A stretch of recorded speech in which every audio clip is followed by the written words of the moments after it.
Hello, everyone out there. Welcome back for another Robin Hobb chat with Colin's Corner and me. We have been going through this for many, many months now, possibly over a year since the start of the live ship traders. And we're now in the home stretch, the last Realm of the Elderlings trilogy. It's bittersweet because it's been a wonderful journey. But man, I got the end of this one, Fool's Assassin, and I was ready to go into the next book. I was so into it. So we are going to talk about Fool's Assassin, Book 1 of the Fitz and the Fool trilogy, the finale trilogy. Although I've heard rumors Hobb might be writing more in this world. I don't know if it's a continuation of the story or somewhere else in the world, but I do hope we get more in this whole overarching world because it's so amazing. But we're gonna probably just do a little bit of a non-spoiler reaction in the beginning. So if you have not read this book, or if you've not gotten this far, you're safe for now. We'll tell you when we're getting to spoilers, which will probably be soon though. So just be wary of that because you don't want to be spoiled on this magnificent book. But Colin, what do you think? What do you think of Fool's Assassin? Am I jumping the gun calling it a magnificent book?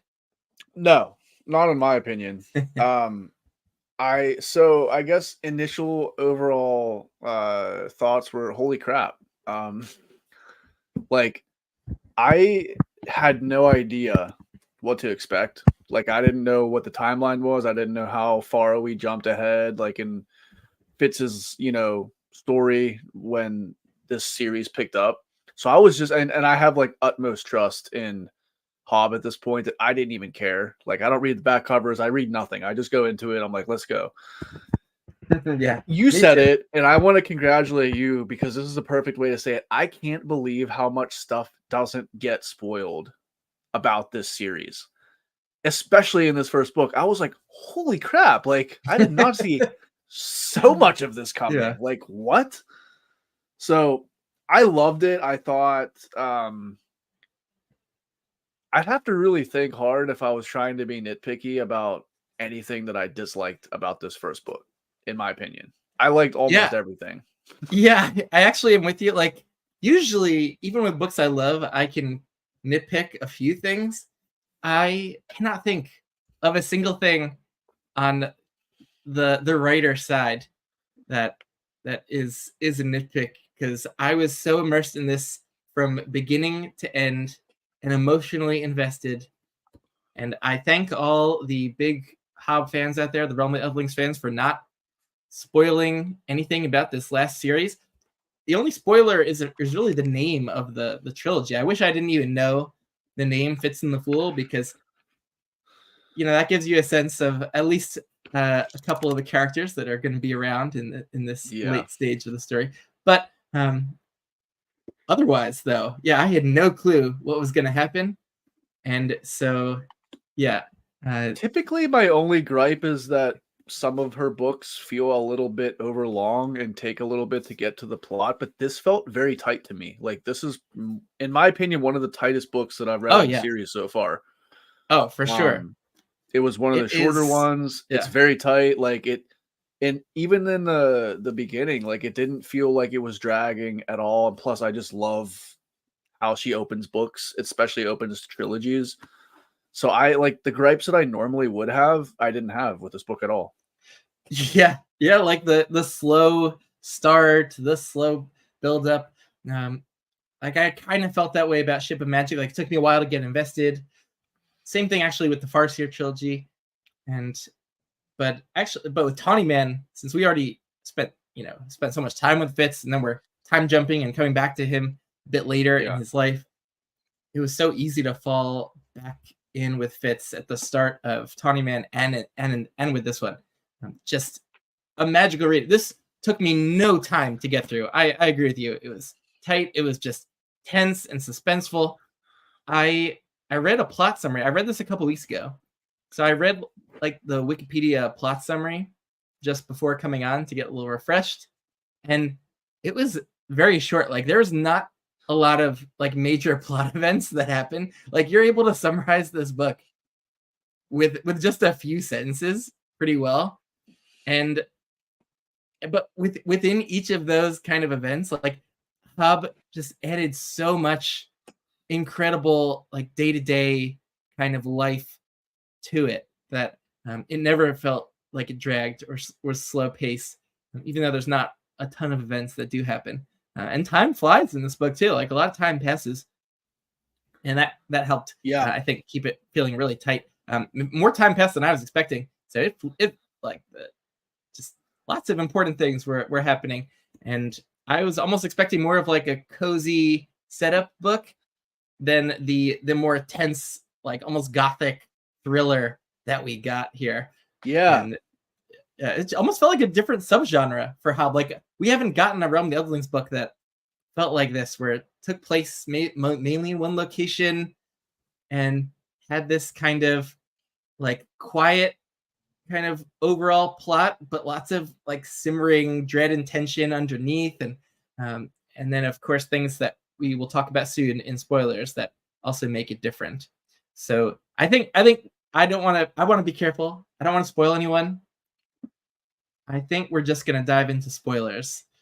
And so if you have not read Fool's Assassin, then leave here. Don't stick around. You do not want to be spoiled on what happens in this book at all. So come back to this chat after you've read it, after you've caught up to us, and we will say goodbye for now. So spoilers for Fool's Assassin going forward.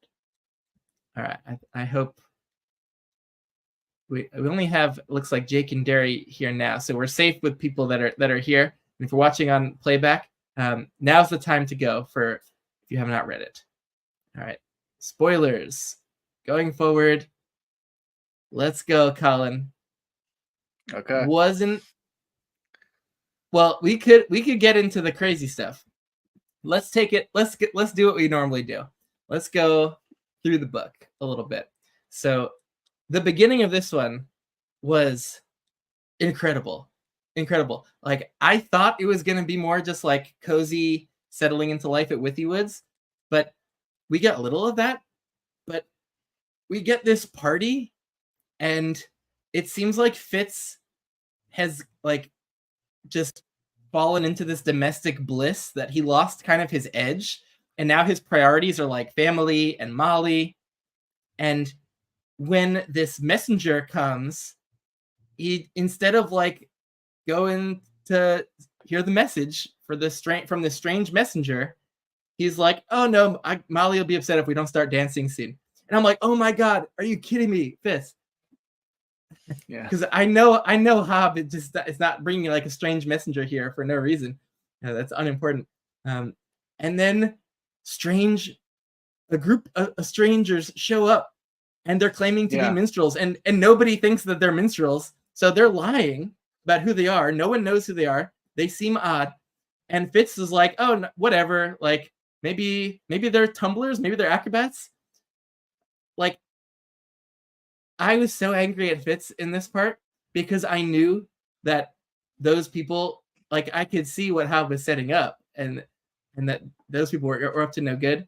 And it's brilliant though, because like at this point, like Fitz has lost his edge. Like nothing bad has happened for years, and it's just his priorities are with Molly and the dance, and he's not worried about this bad stuff happening. And then murder takes place in the house, and then he realized that he has to have his guard up, and he's like, Jade has been telling him you should have more people there that are able to protect you and everyone, and Fitz is for some reason just like, no, it's all good.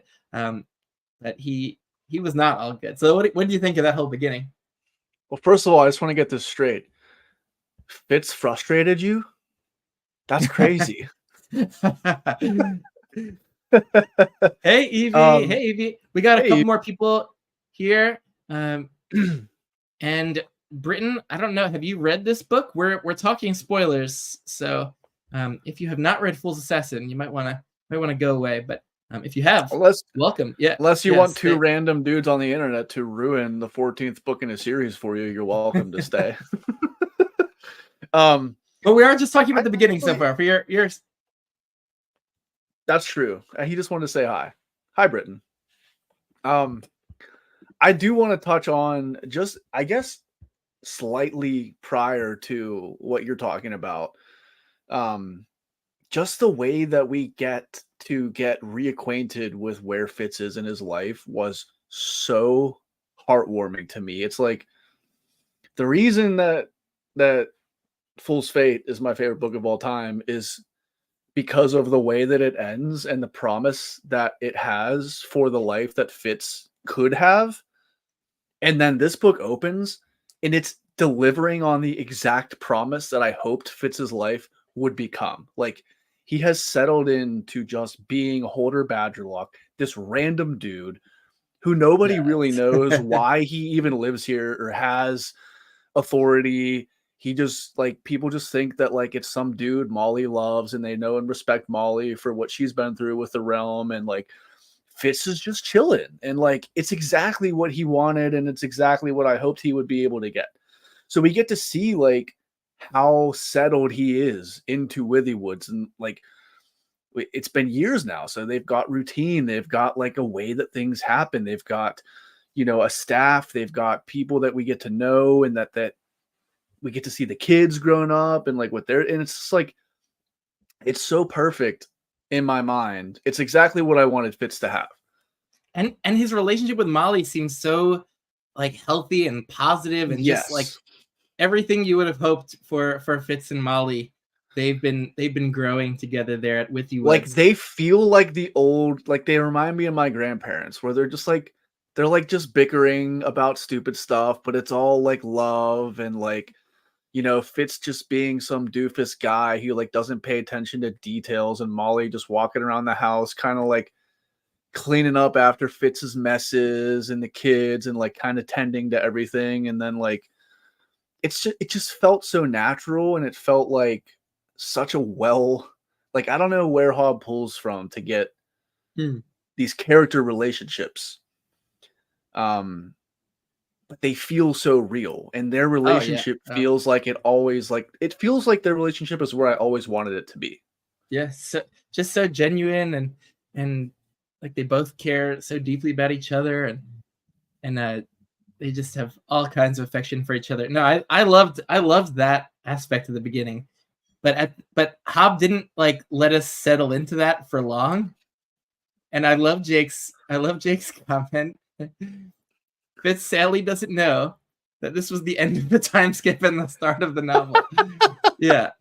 Like, maybe they've had years and years of these, like, evenings where nothing bad has happened and his guard is just not up like it needs to be for the start of a new Hobb trilogy. Yeah, he's not aware though that it's the start of one. But that was funny. Yeah, he should know better. Whenever he finds peace, the world needs saving again. Yep. And then Evie was saying, beginning of Fool Assassin made the end of Fool's Fate palatable because you see the detail in Fool's Assassin. Yeah, I love how all these books and trilogies tie in with each other and expand the tale and connect. And now when I go back and read Farseer trilogy, it'll be a completely different experience that I am really looking forward to, and every other book too to reread. Yeah. Hobb gave us the happy ever after at the beginning instead of, that's such a fascinating turn. I didn't think of it that way. You're right. Yeah. Oh, interesting. I love Evie's comment. Frustrated when people say they like Molly and Fool Assassin. Molly was amazing from the beginning. She didn't have some drastic character change. No, Molly's always been there, like always. And then eventually it just got to the point where, like, there was something more important, like a child brought into the world, and she had to do the adult thing, and Fitz was still just being an idiot, like, or being dead to the world, like literally being dead to the world. So, like, why, I don't know why people got mad at Molly ever frustrated me, because she stayed and tried as long as she could, and Fitz made it so that she had no choice. But this is the book where we spend a lot of time with adult Molly, and Yes. it's really nice to see her and her family domestic element and how amazing of a mother she is to all of her very large brood. And um and so yeah, this I feel much closer to Molly after this book.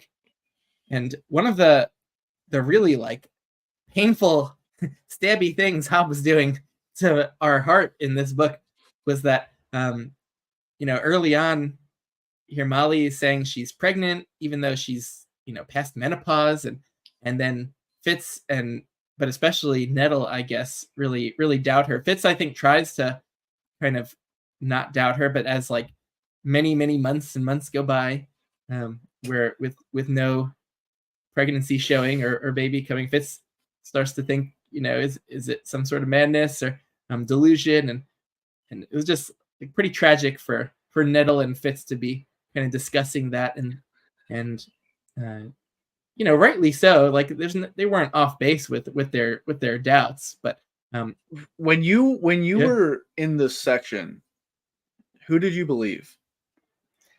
I from the beginning of when Molly said she was pregnant, I trusted Molly. Like it didn't seem like it was a delusion, and I thought that there might be something supernatural going on from Hobb, that like this it just didn't feel right that it was just like this delusion.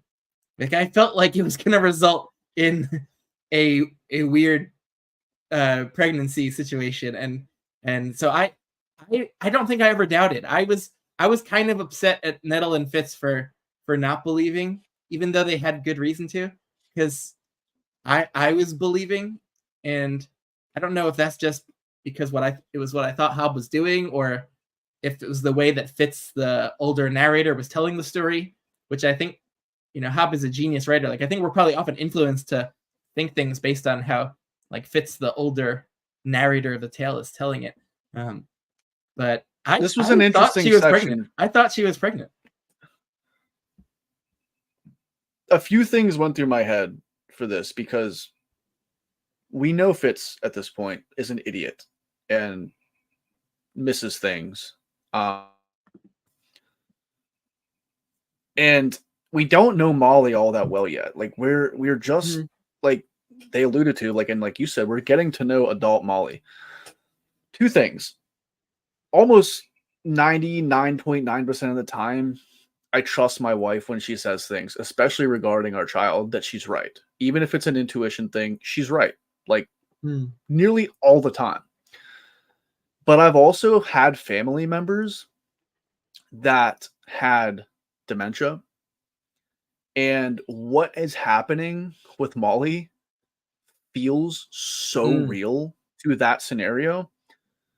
And I couldn't think of I couldn't think of a more devastating thing to happen to Fitz than to finally have this life that he's always wanted, and then to just have to watch Molly just divulge into this horrible dementia where there wasn't anything that he could do about it, and watch the staff and everybody around them not believe her. And like that kind of almost felt par for the course for me also. So I didn't honestly know what to believe at this point. And it was like Evie said, like the fact that Fitz was watching what he thought, because this was real for Fitz too. Like he literally did think he was watching his wife fall into dementia. And that was like so incredibly devastating to watch Fitz have to like, because I mean, it hasn't happened with like my wife, but like, I've had family members where like grandparents, great grandparents growing up, where it's just like, you'll go spend like 3 hours with them, and then you go home and there's this feeling in your soul that you're just like, oh my God, like the person that I loved is gone. There's nothing you can do. It's the most helpless feeling that I've ever felt, watching a family member go through that. And like knowing that Fitz thought he was going through that was devastating to me. I don't remember exactly what chapter this is all going down in, by the way. So Anthony said he's in chapter 3. So we're in spoilers towards the beginning of the book, but you definitely might want to be out of here before other things get spoiled. I think we're past chapter 3. Yeah. But hi, Anthony. But hi, and we have another person joining us. Hello, welcome. Rogier. Stay as long as you've read Fool's Assassin, because we are getting into the nitty-gritty spoilers of that book. So yeah, that was a really rough part of the book, and Nettle and is really worried about it, and but it also was like I thought they were treating Molly respectfully, and that Molly also wasn't just like angry at them completely for not totally believing her. Like, she understood their doubts, but so it was I felt like I was being gaslit by Hobb, like as the reader.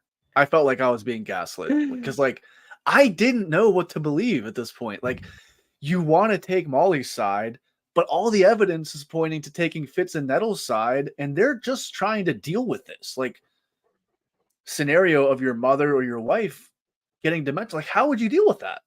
Who knows? Like, yeah, you'd be worried. You'd be like trying to make sure they're happy and like sure going through building the nursery, but in when you leave for the end of the night, you're like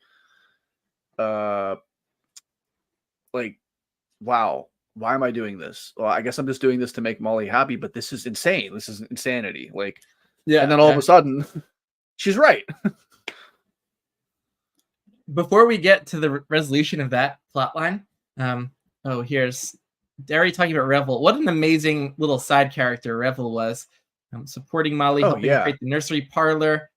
Revel is a superstar in this book as a side character. Just the butler everyone needs around. So, man, I was trying to remember what else happened in the beginning of this book before we got to this whole thing with the pregnancy, and it was chapter 3 was the felling of Falstar. When I read that chapter title, I was like, oh my god, is Hobb like killing off Jade this early? Could this be happening? And I think what was it that injured him? But Fitz traveled back to Buckkeep, right, to help heal Jade. Fell, right? He fell.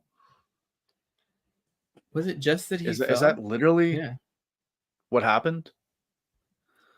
But it was interesting to go back to Buckkeep, and like Vic is there and older, and now Dutiful has this whole skill coterie, and it was cool that we took some trips to Buckkeep in this one and see how some things ended up kind of playing out from everything that happened in Tawny Man.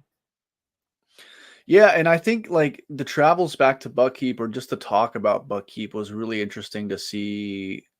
Like, because we did such a big time skip that like the entire court looks way different now, and like everybody is settled into their positions. Like, Skill Mistress Nettle is Skill Mistress Nettle. Like, she's the leader. Like, she's the authority. Which has got to be just a strange feeling for Fitz.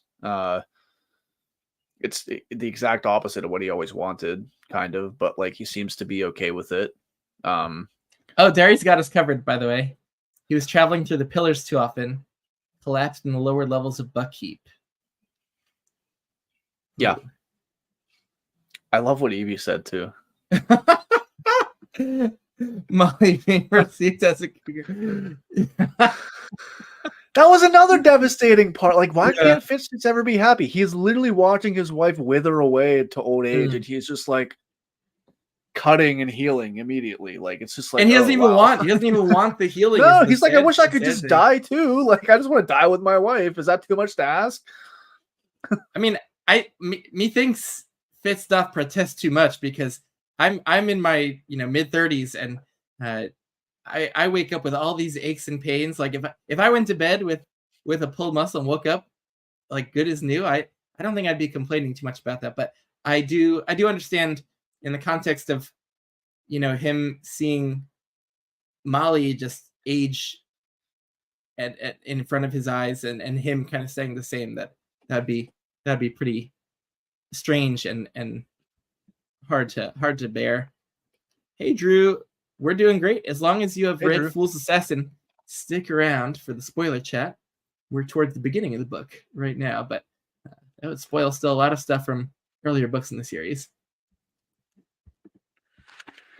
We've got so much to cover. Oh my Eliania gosh. brought a completely new and youthful vibe to the duchies. Yeah. Yeah. It feels like Also, a different place right now. And also, like, the Webb is still there, like, doing his thing with the wit community, and that's cool that that's kind of continued to progress there, and the Six Duchy Society is opening up a little bit and becoming more accepting of everyone. So yeah, lots of cool ups. Always good to see Ketrikin. And Webb is it's kind of a good transition place to get back to that point you were talking about at the party, because that group of minstrels comes in and Fitz seems to be the only one that's like, let him in. Probably Patience just invited them and doesn't even know who she invited. Like, just let him in. It's Winterfest. And Webb is like, yeah, but bro, like, I can't sense them. Like, something weird is going on. And Fitz is like, you know what? I can't sense them either. But like, who cares? It's Winterfest. Yeah, and that might be my nitpick of this book, is that like Hobb made it so clear to the reader that like Fitz was being dense at various points in this book and should have picked up on some details, and so like that I felt like, could Fitz be that dense? Could he have lost his edge that much? And I think in the moment I was harsh on it, like, oh, like Hobbs laying it on a little too thick with us, but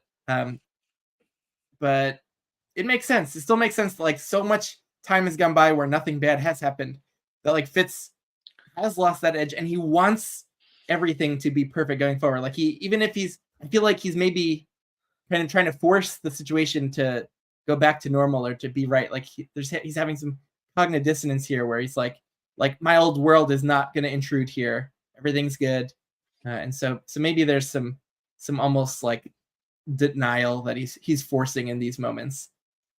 Yeah. Well, Drew's on a reread, starting live shifts next. Oh, awesome. Funny enough, I just right before we got on here recorded a review of the Rainwilds Chronicles, so that will be out probably tomorrow.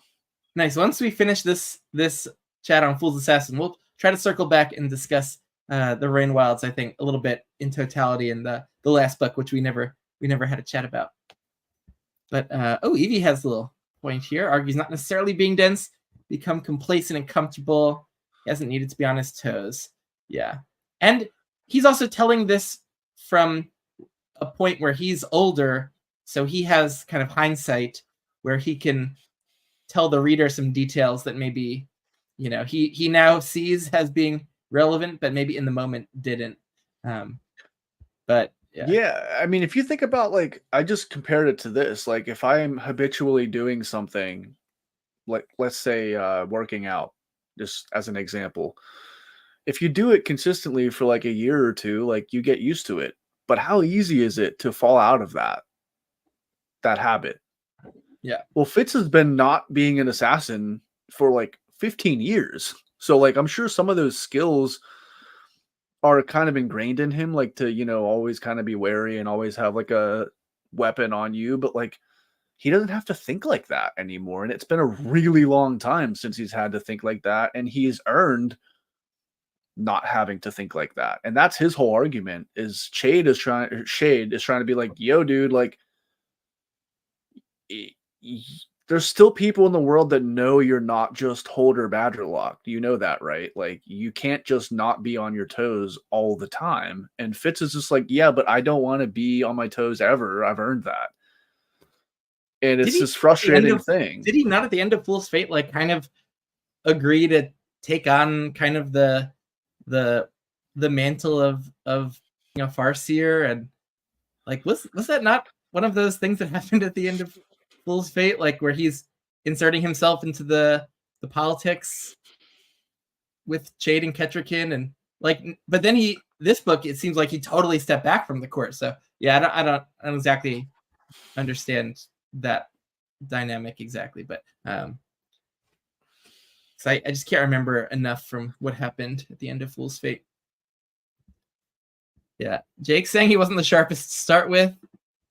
Terry's saying no, but he's our idiot. Yeah, I was a Fitz defender from when I read Farseer. I didn't think young Fitz did too many idiotic things or was that dense.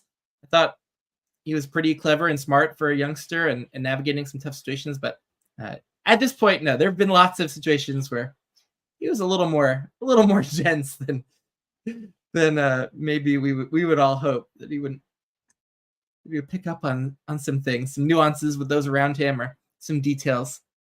But a non-dense Fitz moment is that Nettle's complaining about being related to royalty. Yeah. That's what Fitz was saying in Fool's Fate. Yeah. I think Fitz kind of knows that like it's inevitable that that's going to happen, but he still kind of like stubbornly fights against it. He's just like, yeah, but like I just don't want it to be like that. And Shade is the one that's always just like, it doesn't entirely matter what you want because of who you are. This is how things will be. It's the reality of it.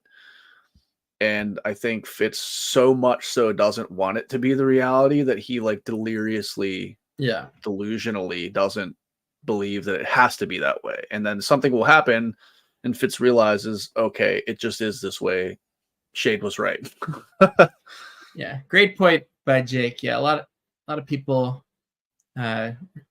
calling Fitz crazy for certain things like this, and he can be wise and have a deep understanding.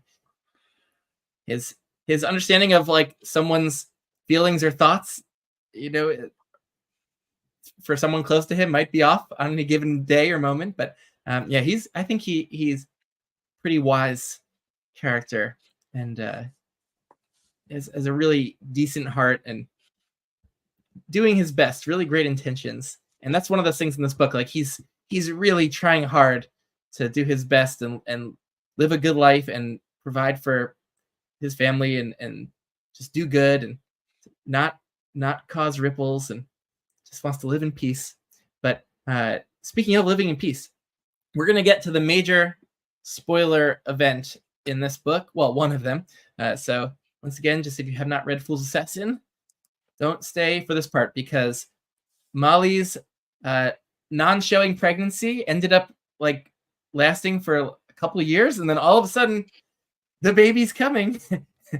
And this was one of the most incredible moments. Like I thought that she was pregnant, but I wasn't sure. And she wasn't like seemingly on the verge of giving birth yet. And then all of a sudden a new baby's here. And man, Fitz and Molly now like get to raise a baby together. Like I was just so overjoyed that this actually happened and that B was okay and that the names are B. That's so cute. And oh yeah, so much good. Yeah, Zamar is here, just dropping in. Oh, we both absolutely loved it. Yeah, but man, this I was so overjoyed about this. I must say, there's more Fitz denseness going on because this is a weird pregnancy that happened for Molly, like after menopause, lasted multiple years. This baby like is like extremely pale with like pale hair. I'm like, you have spent how many years around like the Fool and like the weirdness of the White Prophet stuff, and the thought never occurs to him, not once in these years of raising B. It occurred to me immediately. Yep. I don't know if first thing I thought of. Like that this doesn't become a possibility. The two things were that like that her physical stature, like with how she looked, was like I was just like, oh, that's the Fool. And then the second thing is how long the pregnancy term took. And I remember always, Yeah. obviously, the fool talking about how he ages differently. And I was like, this all makes sense. This all makes me feel like this is a prophet. Like everything is pointing to that. How is Fitz not thinking about that? Yeah. And it made it so painful because from the beginning, I'm thinking that this is going to be like a baby prodigy, and which B was. But because like she was so small, like people thought she was like this ultra preemie. Like first it was that she wasn't going to survive, and they were sad because they thought she was, not going to survive very long. But Fitz was like checked her out with the wit and everything. It was like, oh no, she's strong, she's healthy, she's just tiny. And so he's confident that she's like physically strong, but then she can't really develop like clear speech, and so Fitz thinks she's not going to be like of normal intelligence, and everyone else around the house, the Withy Woods, thinks that as well, except for Molly. And so it's like we probably are thinking this whole time that this is like a white prophet, very special kind of kid, and like Fitz like does not register that something like out of the ordinary might be going on with B. But I I could not have loved like this whole section more, where they're kind of settling into like raising B together, even though like she seems uncomfortable touching Fitz and he's like upset about that.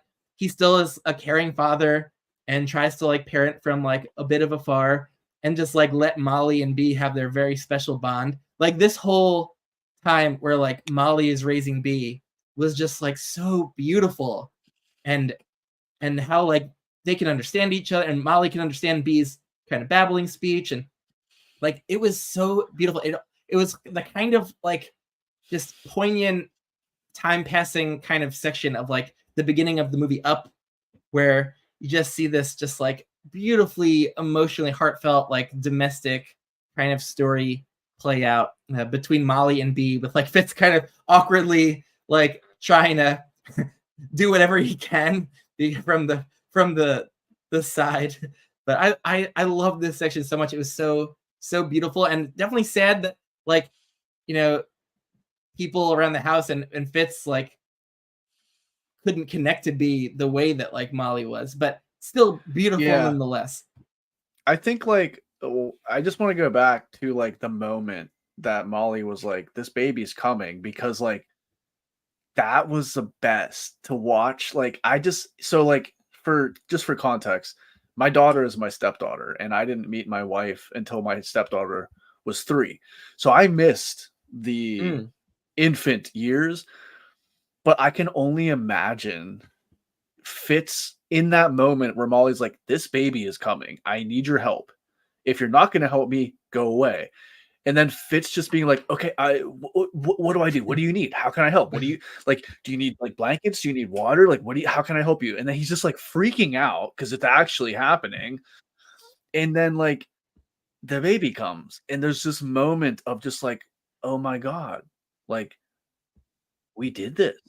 Like, this is our baby. And Fitz just like, I just could be like, Hobb painted such a vivid picture of this entire event happening.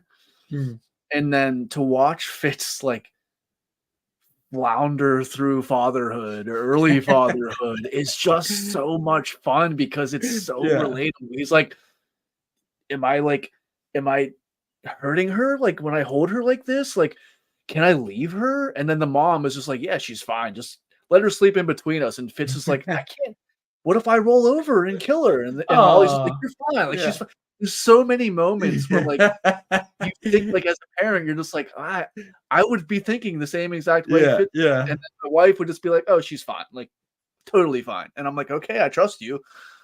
And the love that they both had, regardless of what everybody at Withy Woods thought, was awesome. Like just and Evie mentioned like Fitz being in denial. It almost kind of it felt like, and I think Evie mentioned it, like what if you had given birth to a child that you knew right out of the rip had disabilities? You would, I think part of your mind would would be in such a state of denial Mm, that your child that you've been waiting so long for was now going to be a part of the world, but that their life was going to be so much more difficult because they have a disability. Not that like they can't do it, but like the world is going to treat them differently. And that feeling of like, I need to protect them at all costs. yeah. It's just like so many things were happening, and Hobb has such a way of nuance about displaying this that it felt so again, it Yeah. felt so real. And Derry here is saying it's heartbreaking that Fitz mourns the loss of his normal hopes for her, but like him taking so long to really see B like made that develop when he was connecting to her for real. Like that made it all the more sweet and satisfying for us that it was, he did have to overcome some of his kind of biases and preconceptions. And so, yeah, it was rough to get there, but we still Yeah. saw him being so loving. Like he still cared so much. Like he was just like, I am like, this is my cub. Like I'm protecting the cub at all costs. Like Yeah, he, that's the yeah. whole other part of this is Fitz did not have a loving mother and father to grow up Mhm. with. He grew up being trained to be an assassin and being raised Yeah. by an assassin and a wolf. Like his concept of what it means to be a parent is so different than anybody's concept of being a parent. And he's literally just acting on instinct, what he thinks is right, what he was taught by Night Eyes, what he was taught by Burrich, what he was taught by Verity and Chade and all the different people that had a hand in raising him. Like they were like father figures, parental figures, patients even, Mhm. but like they weren't constant parental figures and loving, caring figures in his life always. So he had a very different upbringing. And I think that like it doesn't ever get talked about, but Molly just knows that. And she completely accepts Fitz for the father that he's trying to be, which is also amazing because she knows he's trying his best Fitz way to be the best Fitz father that he can Yeah. be to be. Like, and that's all that she can ask, you know? Yeah. Oh, fiercely protective of B and Molly when Ketcherkin comes to visit. Oh yeah. Oh, that whole scene. Yeah. He doesn't want her like thought of as like a farseer heir or like to be caught up in anything political. Yeah. Uh, oh man, that was like wants to like see the baby and get the loadout, and this is like having none of it. Um, the loss of patience. Yeah, I don't remember exactly where that happened, but yeah, I that think Hobb deliberately kind of slid it in. And in a way it kind of hurt more because Patience wasn't she didn't get a lot of page time in this book, but like her influence on how Willy Woods is run yeah. and the atmosphere of Willy Woods is like a constant throughout. Like you can tell Patience has had her hand in the way that things are going down. And then like I think she had fallen the one day. Yeah, But like did there we is get a as it, yeah it's just like mentioned, yeah? like this is the day that Patience died or But something. And it was like did we get we got like a letter from her or maybe more than one in one of the chapter epigraphs? But was it like saying like that she she wanted Fitz to come to Withy Woods to be with her in chivalry? Or I don't know if I'm making that up. But no, you're not could making be. that up. I think that was like a like when Fitz was a child type of thing. Yeah. Like after chivalry abdicated the throne, I think Patience said like we saw some letter that was just like that child needs to be here, like and be loved. I don't know where I don't remember exactly how she said it, Yeah. but that definitely I mean happened. that's just where even though these books are like all Fitz POV, like she's able to insert so much extra perspective stuff and world building and little details like that through those chapter intros, the epigraphs, through the in-world writings. Like that's such a great little tool she's wielding. But yeah, very very sad to have these characters throughout the series just kind of be be growing old and dying, and yeah, always sad. But Derry was a little upset that Patience died off page. But Fool's Assassins, when we get a load of Farseer time-framed letters where we find out why she called him Tom. Shiv and Verity used that name in their letters to share news of him. Yeah. Great stuff in these chapter intros in the letters. The loss of patience definitely, like, so I'm just going to compare it to, I don't know if anybody else has a family member like this. So like my cousin, her grandma on my mom's side, she reminded me a lot of Patience. She did a lot of like interior design. They had a nice big house, and they were the people that had Christmas parties every year and invited 100 people. Like, it was big, just, and she was always the life of the party. Like, she was such a great cook. She had influence over how everything happened. And like, she didn't pass away, but she moved. And I think like there was this unspoken kind of acceptance in our family that like things were no longer going to be the same anymore. Like, we weren't going to have these big family get-togethers with tons of food and guests and neighbors where everybody's welcome no matter what. Sure, come on in, like grab a plate, whatever. Patience felt like that to me.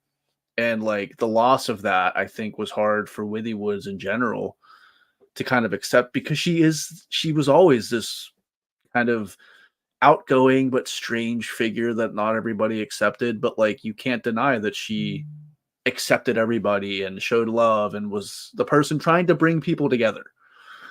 And like, the loss of that hurts a lot. Yeah, beautifully said. Man, there's all sorts of just connections you can make to things in our lives with this series. Feels so real. So was it chapter 10? I'm just looking at this. My own voice. The first time out of nowhere, I freed my tongue when I was 8 years old. I remember the day very clearly. My foster brother, like, I'm reading this. I'm like, what? Wait, what is going on? I thought this entire series of books was just a single POV from Fitz's perspective. And then all of a sudden, we have B's POV. I have to say, this was one of the greatest surprises. Getting from this point on, like, this dual POV structure of B's POV, Fitz POV, like, that made this maybe my favorite Realm of the Elderlings book so far. Like, I love Fools Assassin that much, and the structure of this, maybe at least my favorite of the Fitz books. No, I could totally see it. I at this point, because I remember I messaged you during this chapter. Yeah. I was just getting over the hangover of the first big surprise, which is the fact that Fitz is a father. Yeah. And then like, all of a sudden, 14 books into a series, we get another perspective, another first person perspective. And I almost was like offended at first. I was like, what is going on? And then like 3 pages into it, I was like, this is awesome. Like, I didn't expect this. I didn't know I needed this, but this is awesome. And before that, even, we get her dream journal, the dream journal of B. Farseer, which is awesome. And this is the dream I love the best. 2 wolves are running. That is all. Like, oh my God, I'm getting emotional just rereading that. Oh my goodness. My God. Goodness gracious. They have the night and the running, and it is enough for them. I long to be that complete. Oh my goodness. No. Hobb is a killer, man. Boy. You can't be reading that stuff in public. Yeah. Oh my goodness gracious. But quickly, this became like brutal to read, because she's like getting bullied by the kids, and it's like her life is at risk. And then it's cool because she's having like future visions, though. And if it wasn't obvious enough that she was like a white prophet kind of situation before, it's now made explicit, because she's like, ooh, if I make this choice, like, I'll die. If I make this choice, like, what eventually happened was she got caught so that she could get hit the right way to free her tongue so that she could speak. Like, Yes. One of the most disturbing things to me, like in real life, is like kids bullying other kids. Like, I just can't deal with it, and it's disturbing. And so this chapter was like hard to read from her perspective, but it had at least this positive result of, you know, her being able to communicate clearly now with Fitz, because Molly was able to understand her before. But so like, Yeah. wow, what an intense opening chapter with B. I'm on board with you 100% with the bullying. It's the single thing in the world that like makes me the most angry when I see it or hear about it happening. And I think the way Hobb portrays it is so, it's just accurate, like from the mind of someone being the victim of B being bullied. Like, it hurts my heart to think that a child so young to be so on edge just in their home. Like, literally Withywood's is her home. Yeah. And I was so angry at Fitz and Molly too for just like not being aware of it, because like it's not like it's like this hidden thing. It's like, you know, I feel like kids maybe Molly screaming was. and throwing rocks, and like, or just like when parents aren't aware of that going on, or like, I was so angry with Fitz that he wasn't like harsh enough with his staff at Withywood's, like to keep their kids in line. Like, and I was angry with the parents of those kids that, you know, they weren't raising them better and keeping more control of them. Like, I was angry with everyone. Yeah. Except B.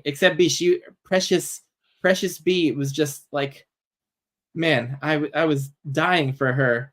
But luckily though, like that doesn't end up like doing, like, leading to anything bad in this moment. Like, she gets away and is able to talk now, and like, I think that really changes like her dynamic with Fitz going forward, that Yeah. like he sees how verbal she is, and like the like crazy intelligence for her age. And like they do that memory game with the stones where she's like, they have to stop at some point, like, you know, they've been going for so long. And that was a great and scene. yeah, Like, yeah, when Molly was just kind of like sitting there tittering at something, and that was when Fitz was still trying to do things to build a relationship, I think, with B. And there was this fun family moment, I think, where Molly was just like, I think she might have had a conversation with B that was just like, your father's really trying, so it would be awesome if you like reciprocated that a little bit and just like, you know, tried with him. Like, he's struggling and he wants to be close to you. So relatable yeah. as a parent. And then that moment where they're like, they figure out that she's just amazing at it and she doesn't know how good she is. And she's like, was I good? Was that good? Like, how'd I do? And Fitz was like, I was not that good, not even close to that good the first time I played this. Oh man, Derry and Evie are making so many great points about the bullying. Yeah, B was actually aware of, like, if she told Fitz or her dad about the bullies, that like he would go just bananas on the parents and the kids, and like kick them out, and that they would lose their jobs there at the house. And yeah, she was so nice to like be thinking through those implications. And yeah, that it would turn the staff against them, or that they would just be gone. And yeah, I wanted B to just like tell on them so badly. Like, kids need to know that it's all right to speak out and report bad behavior. But in this case though, like, she's actually able to like think through, like, oh, it'll be these bad ramifications. So like, yeah, Daria's like, oh, she just realizes she needs to stay out of these kids' way. Like, they're not worth my effort there. But while like she might have realized that intellectually, she's still like a kid and felt like lonely and wanting to connect with other kids and to like have friends. And she was like spying on the kids like all the time Yeah. and just wanted to be part of them. Like that was so tragically sad that like she just wanted to play with the other kids like a kid, and like the other kids were so mean to her. She And was man, like, that was so she sad. was like, it was devastating to watch her like vicariously learn how to play just by like following along with them and seeing what they did. Like, just devastating to think that it, you mentioned this too. Like, the worst part is that B didn't even feel welcome around the kids' parents. Like, it felt like even Yeah. when they were like in the kitchen, their places were like there was public aspects of Willie Woods, and the kids were with their parents. They weren't obviously outwardly treating B horribly then, but even the parents kind of were like, "Oh, just be nice to her. Like, she's Holder Badger Locks and Molly's kid," like treating her like she was kind of like an imbecile and like should be pitied. And B's sitting there completely cognizant of everything and probably smarter Mhm. than most of the kids in the room. Yeah. Like, what do you like? Fine. Like, I just don't need to hang out with you guys if that's how you're raising your kids. Yeah. And oh, Evie, sorry to hear that you went through maybe some tough stuff around this, but glad Hobb was able to provide you some catharsis to be able to identify with B.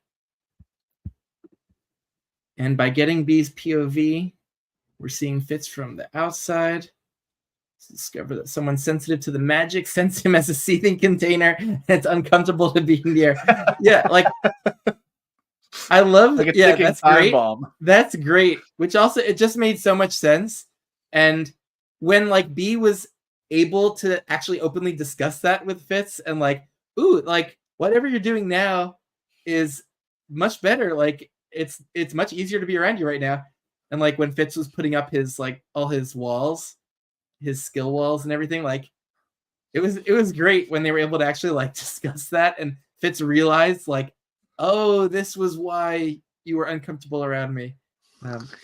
Man, yeah. She could just feel all of his pain and anger and like everything. He was just like letting it out.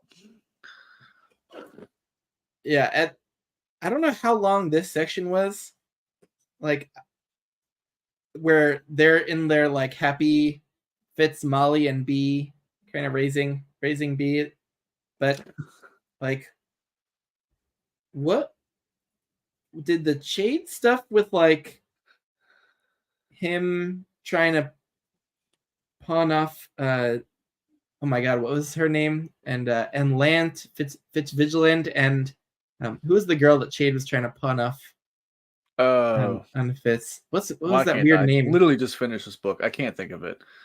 It was that Someone, weird name. Evie or Derry, someone will say it in the.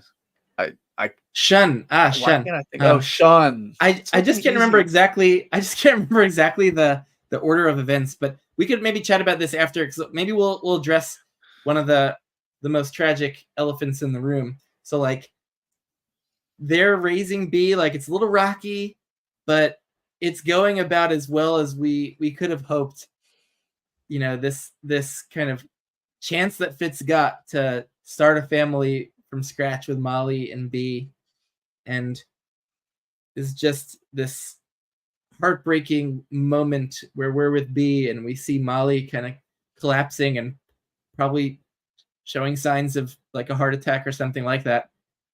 And like out of nowhere, it's like Molly's not even like that old for to be dying of natural cause or heart attack. So that was like this bolt of just terrible lightning out of nowhere. And Yeah, man, that was a rough moment. What was that all like for you? horrible. Yeah. It felt like, first of all, I had commented in multiple discords and yelled at everybody for not telling me to not read this while I was at work. I was at work when I Mm. read this. Literally crying while I was at work while I was reading this. And it sucked because it was such a perfect moment between B and Molly that, and it all happened so fast. Like the moment that she started to have like what felt like a heart attack, like what you were saying, my brain started going, oh no, no, this can't happen right now. Yeah, This can't yeah. happen right now. This can't. And then like 2 paragraphs later, it just happened. And I was like, oh my God, what? Like, how can this happen so fast? So fast. Yeah, Evie saying she Um, was in her 60s, like I was thinking that she was like in her 40s or 50s, like because the way Fitz felt is like he feels so young. So I think I was still seeing Molly through like his eyes of like, but I do think we were given lots of little details of foreshadowing that like Molly has been aging and like she collapsed at that. Didn't she collapse at the like the party earlier in the book? And so like that was yeah, like just a this little thing Hobb inserted there as I think some foreshadowing. But yeah, like I think I was just feeling like they're raising this young daughter. Fitz is still so like strong and vital. Like from his eyes, like he sees Molly still as this like youthful crush. Like I think I was viewing Molly like through that lens. So like her like dying like that was just such a surprise and just like this tragic moment out of nowhere for me. So it was brutal for me too. Yeah. And the way like it B curled up sucked. with her. Because I knew like that Fitz would be a good dad, but like B had something really special with Molly and is still like such a young kid and had so many years to like spend, you know, more with Molly that it just felt so sad for B in that moment in particular. Yeah. I can't. It's like I can't even imagine like Hobb trying to like sit down to write this scene because again, like she pulls no punches, but it's not like I was listening to a conversation between Derry and Tori. Their conversation, their discussion on Ship of Magic. I'm halfway Yeah. through that, Saw by the that. way, Derry. And Tori said something that really resonated with me, and Hobb. It's not. This isn't misery porn. Like this is. It's it's real. So like B curling up with her mom after she just accepted like oh the one person in the world that supported me the most is now gone. Like what do I do? So she just like curls up and is sad, is like grieving right there and there. And then like Fitz just like wandering around and like she even nails this moment where like before Fitz even saw Molly's body, he knew. Like he just knew. Like we get this moment where Fitz is like, I walked up to the gate or to the garden or whatever, and like I just knew. And then we see this like incredible release of just grief from Fitz and B just sitting there like probably never having seen like I remember the first time I saw my dad cry was when our first dog died. And I'm like, oh my God, like I've never seen this. Like, or you know, when my grandma, my mom, my dad's mom passed away, it's just like you see your parent in a different way. And I think Yeah. B realized in that moment how much Molly and Fitz meant to each other, you know, like Yeah. and that Yeah. Fitz was hurting so badly as much as Molly was or as much as B was hurting, it was just in a completely different way. Yep. Yeah. Evie here saying Fitz's grief reverting to his primal animal self. Yep. And Yeah. Jake saying Hobb isn't meaner, she's just better at being mean when she is. Oh boy, yeah. Colin's right. There's never a sense that these scenes are manipulative, they just feel real. Yeah, with Night Eyes, with Molly now, man, brutal, and they feel so real. They hit you right Like in Hobb the heart. makes me go to places I don't want to go. Like, I Mhm. mean, my wife is a few years older than me, so inevitably my mind goes to like what's going to happen when we're Yeah. in our 60s? Like, what Same. if this happens Same, when yeah. I'm in my 60s? You know what I mean? Like what? This is exactly how Yeah. I feel like I would react. This is not fair. She can't know. Why are you doing this to me? Yeah, yeah. I mean, my wife is also a few years older, but she's like a little more healthy on the whole, and she worries about like my health and fitness, and she'll throw out comments here and there about wanting me to be healthier, not wanting me to die young. It's real. It hits home, and yeah, Hobb takes us there. Yeah, but we do thank her for taking us there. Yeah, Yes, I there's do. like I read a lot of really great adventure fiction, and that's very escapist, and I love that a lot of the time. But there is something a little bit extra special about these, where you go on these very relatable, deep emotional journeys that are a little harder to take, but I think just brings a lot of different emotions that we might not get to experience on our day-to-day basis, and gives us some catharsis too. So Yeah, because like you can't explore this stuff safely in real life. Like and in order for Hobb to be able to like get us there, she as an author has to be willing to go there. And she is willing to go there. I I just keep thinking about her writing these scenes, and like I wonder if she ever thinks like, is this like too much? Or if she's just like, no, this is just like the reality of things. Like this is, and like to be able to like even sniff, this type of catharsis via a fiction book is like it just reminds me like how important this reading this type of stuff is, because it allows me to build empathy. Mhm. Because like now I think about like, you know, friends of mine, like not even like really close friends, but people that like suddenly lose their parents, like unexpectedly. And they're like 20 some or 30 some, and they lose their parents in their 60s. And it's like, man, like this is what they're going through. Like, this sucks. This is horrible. And I now have experience of like at least trying to have some empathy, although not being able to fully understand what you're going through. Like I've experienced this, you know, via a book. So I may be able, not that I'm callous towards it, but like I'm even more, emotionally supportive or Mhm. empathetic towards that. And like I learned that through these books. That's Absolutely, crazy. absolutely. It is crazy. It's a kind of magic, and that's what reading these great books and series offer.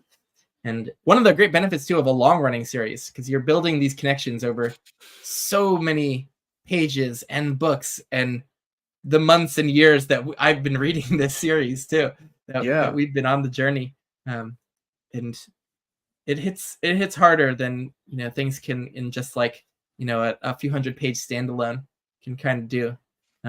So it's special. Yeah, Derry says, "How about the gift for giving us the emotional space to go to difficult places? Cried more for these books than I have for real people. Never seems like a right time to cry otherwise." Amen. Amen. Thank you, Yeah. Queen Hobb, for that gift. But now moving on past that moment, this opened up the space for B having to kind of interact with Fitz, and for Fitz having to step up as like the primary parent and the caregiver for B, and created, I think, my favorite just kind of section of any of these Fitz books, or dynamic where like Fitz and B are now figuring it out, like how to be father and a daughter, because they've never had to really do that before, because Molly was just such an incredible like primary caregiver for B. And like Fitz is just starting from this place of just like having no clue like what to do. Like he's like lost in his grief. He has no clue like what Molly was doing for B on a daily basis to just like make her look presentable and get her ready for the day and her clothes and then but like seeing B not really care about those like little things, but like being really empathetic towards Fitz and understanding like that he's going through a tough time, and also just like not worrying about those more superficial things, but like wanting to establish more of like a close relationship with Fitz and to like learn more about his past. Like I freaking loved this dynamic between Fitz and B as they're kind of connecting really deeply now. And that Fitz has to rise to the occasion, and he really does. Like he makes some missteps as a parent and father, but like he rises to the occasion. Like when she was like getting bullied in the classroom by the other kids and by stupid Fitz Vigilant, who everyone thinks is like this awesome guy, but is a freak, is like an idiot who was being really mean to B. And like when that moment when B is like worried that Fitz is gonna take Lance's side, but like Fitz is like, B, I believe you. I'm gonna set things right with your tutor. Like, man, that was a stand up and cheer moment. Like, I love that. And like B, like learning that like she could trust her dad to be on her side, and like him telling B that like, all right, you gotta like be honorable in this because I'm gonna believe anything you say. And so like it's us against the world. And like, oh man, I was all about this. It is 100%. Yeah. Oh, It was beautiful. So beautiful. It really sucked that such a horrible event happened for this to spark. But the process of watching them grow as father and daughter, while also kind of intuitively giving each other the space that they needed to grieve, was I again, like, I just don't know how Hobb does this. Like, B is so just like a child, like forgiving of so many things that Fitz is failing as a parent at doing, like bathing his daughter, clothing his daughter, feeding his daughter regularly, paying attention to his daughter, where she is in the house, what she's getting into. I mean, she's like 8, right? 10, like can't be trusted to just be wandering around a manor by herself like all the time. But like Fitz is grieving, and like B is grieving, and like they're kind of grieving together. Sometimes they're grieving apart, but they're respecting each other's grief and what they're going through. And it does kind of it bolsters their relationship in a horribly tragic way. But you point out these moments where like B starts to realize Fitz is doing everything he can possibly do to show love to be in his way. And it might not be the way that she expects, but like she starts to realize like Fitz is as in B's corner as Molly ever was. It's in Fitz's way. And the way that Hobb portrays Fitz as a father is exactly how I would think Fitz would be a father to a child. Like, yeah. kind of adult, but trying his best.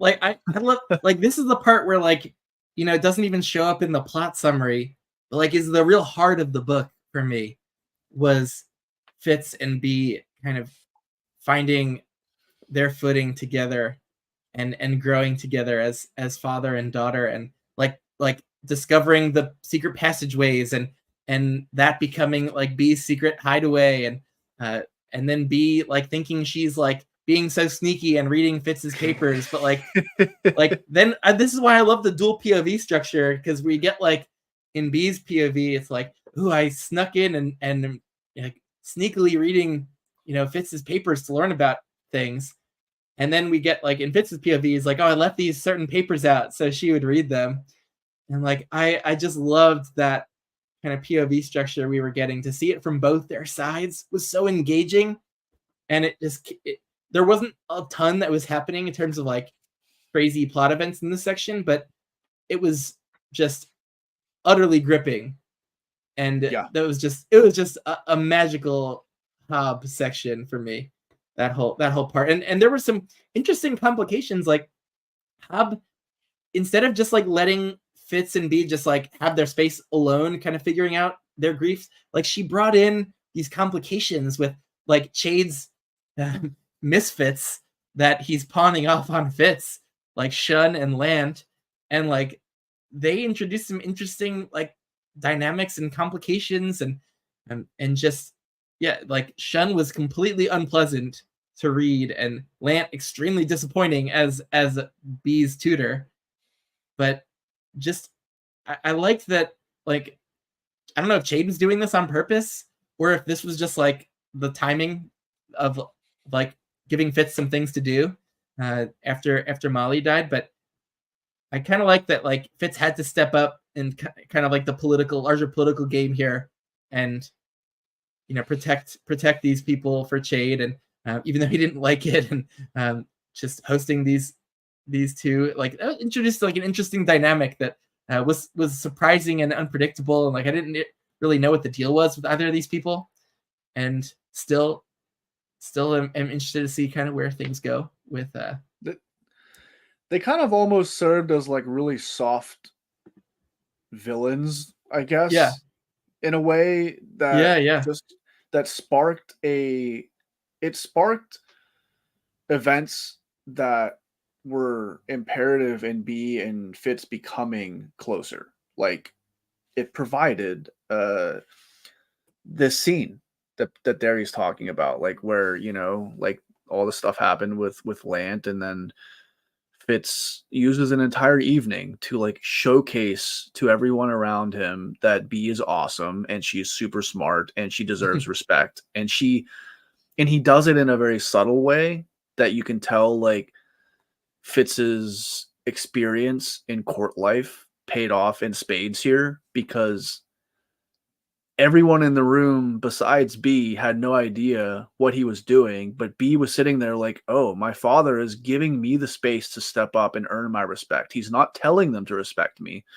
He's providing a scenario and a conversation. And this all kind of happens through, like you were talking about the POV flips. Well, we get Bee thinking that she's being super sneaky and just stealing stuff from Fitz to read. And then we get Fitz like, oh, I'm sprinkling, like, strategically placing things out because I know Bee's taking them and I want her to learn these things. And then he uses all that information that he's been putting out to spark a conversation where Bee can shine and Bee can present how much information she really knows. And like she can earn her own respect, which goes way further than Fitz just yelling at his staff to respect his daughter, because then it does just become the whole thing Bee was trying to avoid, which is pushing the staff away and expecting the staff to just respect her because she's the Holder Badgerlock's daughter. Well, no, now people respect Bee for who Bee is, and that's way better. Yeah, I love this from Derry. They form a united front in the face of Shun and Land. Such an organic scene, glorious. Yeah. There's even some cool stuff in this section that's just Bee alone. Like she takes the initiative to go out and learn how to horseback ride, and kind of like forms a friendship with Perseverance. Is that his name? The kid Perseverance. Yeah. And they form like a really nice little organic friendship, and he's showing her how to ride, and so that like those little details from this section were just like, they were all just pitch perfect for me. I loved spending this time at Withywood's, and but like I was keeping the tension there with these like outsiders coming in, Shun and Land, and like we're just like kind of waiting for some shoe to drop, which it eventually does. I was like, man, most of this book is going by and it's still kind of in like cozy-ish mode. Like nothing yet got like a trilogy plot like really going. Like maybe it wasn't even the first half of Fool's Errand that was like the beginning part. It was like the first just couple hundred pages, and then the real whole plot of the trilogy kicks off. But like this, it was like more than half of the book, and we're just like living away the years at Withywood's. And and of course, like Fitz is like putting in these comments that are agonizing to read, where it's like he's mad at the Fool because like I haven't heard from the Fool in years. But what about like the message? Like, you didn't think that messenger that you didn't ever hear from who got murdered might have been from the Fool? But like, what is it the thing that really starts kicking off the like dread in the plot is when the new messenger does actually get to him? Yeah, that I think is what like sets off Yeah, like the real I think race to so. the end Well, of the book. Yeah. just to call back to like somewhere in the very beginning of this book about like the party. I think it might have been an epigraph, or it was like right after an epigraph. It was the beginning of a chapter where Fitz is just like, I will beat myself up for the years that I realize I now missed the Fool trying to contact me. Oh yeah. Like he Yeah. Yeah. foreshadowed it. Like he realizes later that like, oh, the Fool has been trying to contact me. I just missed it. And then he starts thinking like, how many times did I miss it? Like, is this the first time I missed it? Did I miss other ones? Like, and then Oh obviously yeah. like Yeah. we get the messenger. And there you mentioned like the Fool screaming when he touched the stone carving. Yeah, that set me on edge from the very beginning of like, Yeah. the Fool is probably in a bad situation, I thought, because of that. And then we're getting this messenger murdered. So like the message we're not getting. And we as the reader are basically told by Fitz that that was the Fool. And so, yeah, like it's brutal for all these years. Like even though this beautiful kind of domestic life is playing out at Withywood's, it's also, there's this underlying like dread that we have of like the Fool's in trouble. Like he's trying to get these messengers. They're not reaching Fitz. Like something's bad is going on. And so like we are waiting for that shoe to drop. And then the messenger finally gets through. And doesn't Fitz like think it's actually the Fool at the beginning? And then he realizes it's someone else. And then like this part was just crazy, where it's like, Fitz, just like get the message. Like get her to tell you the message. He's not in any hurry to get the I know. message from her. It was like, okay, well, we'll get you settled in at home. I got other stuff going on. Like we'll get you like food and water. I'm like, just like get the message. And then she's gone. She's gone from the bedroom. And I'm like, oh no, like Hobb did this again where he's not gonna get the message. And then like she was like, they thought she was dead, and then what is it? B finds her with like hiding under the like butterfly cloak, and it's like a kind of scary scene playing out. But finally he gets the message, and I was just like, oh my god, thank god we got the message, because I was like in suspense for this for hundreds of pages. And then the message is like classic Fool, like cryptic.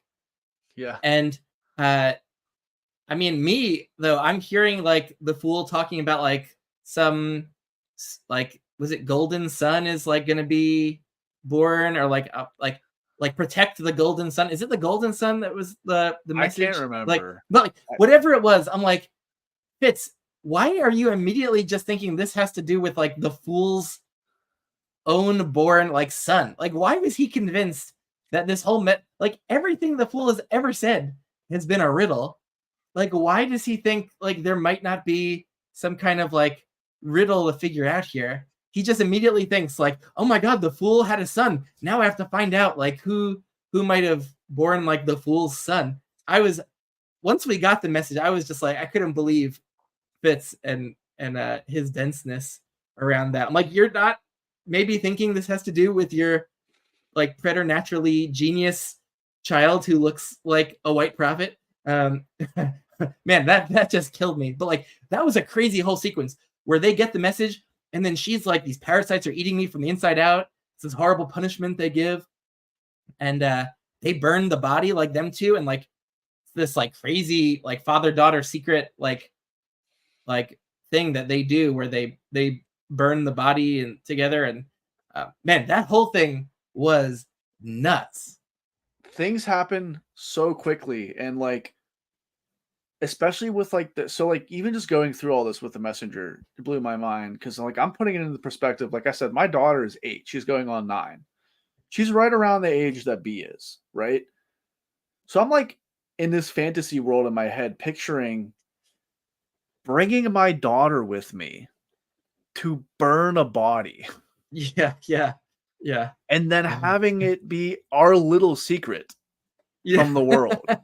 Like, what? Like, are you kidding me? Yeah, Like, but Fitz, he also, Jerry mentioned the horrific death of the messenger. Like, are we in B's POV when she leaves the room and comes back?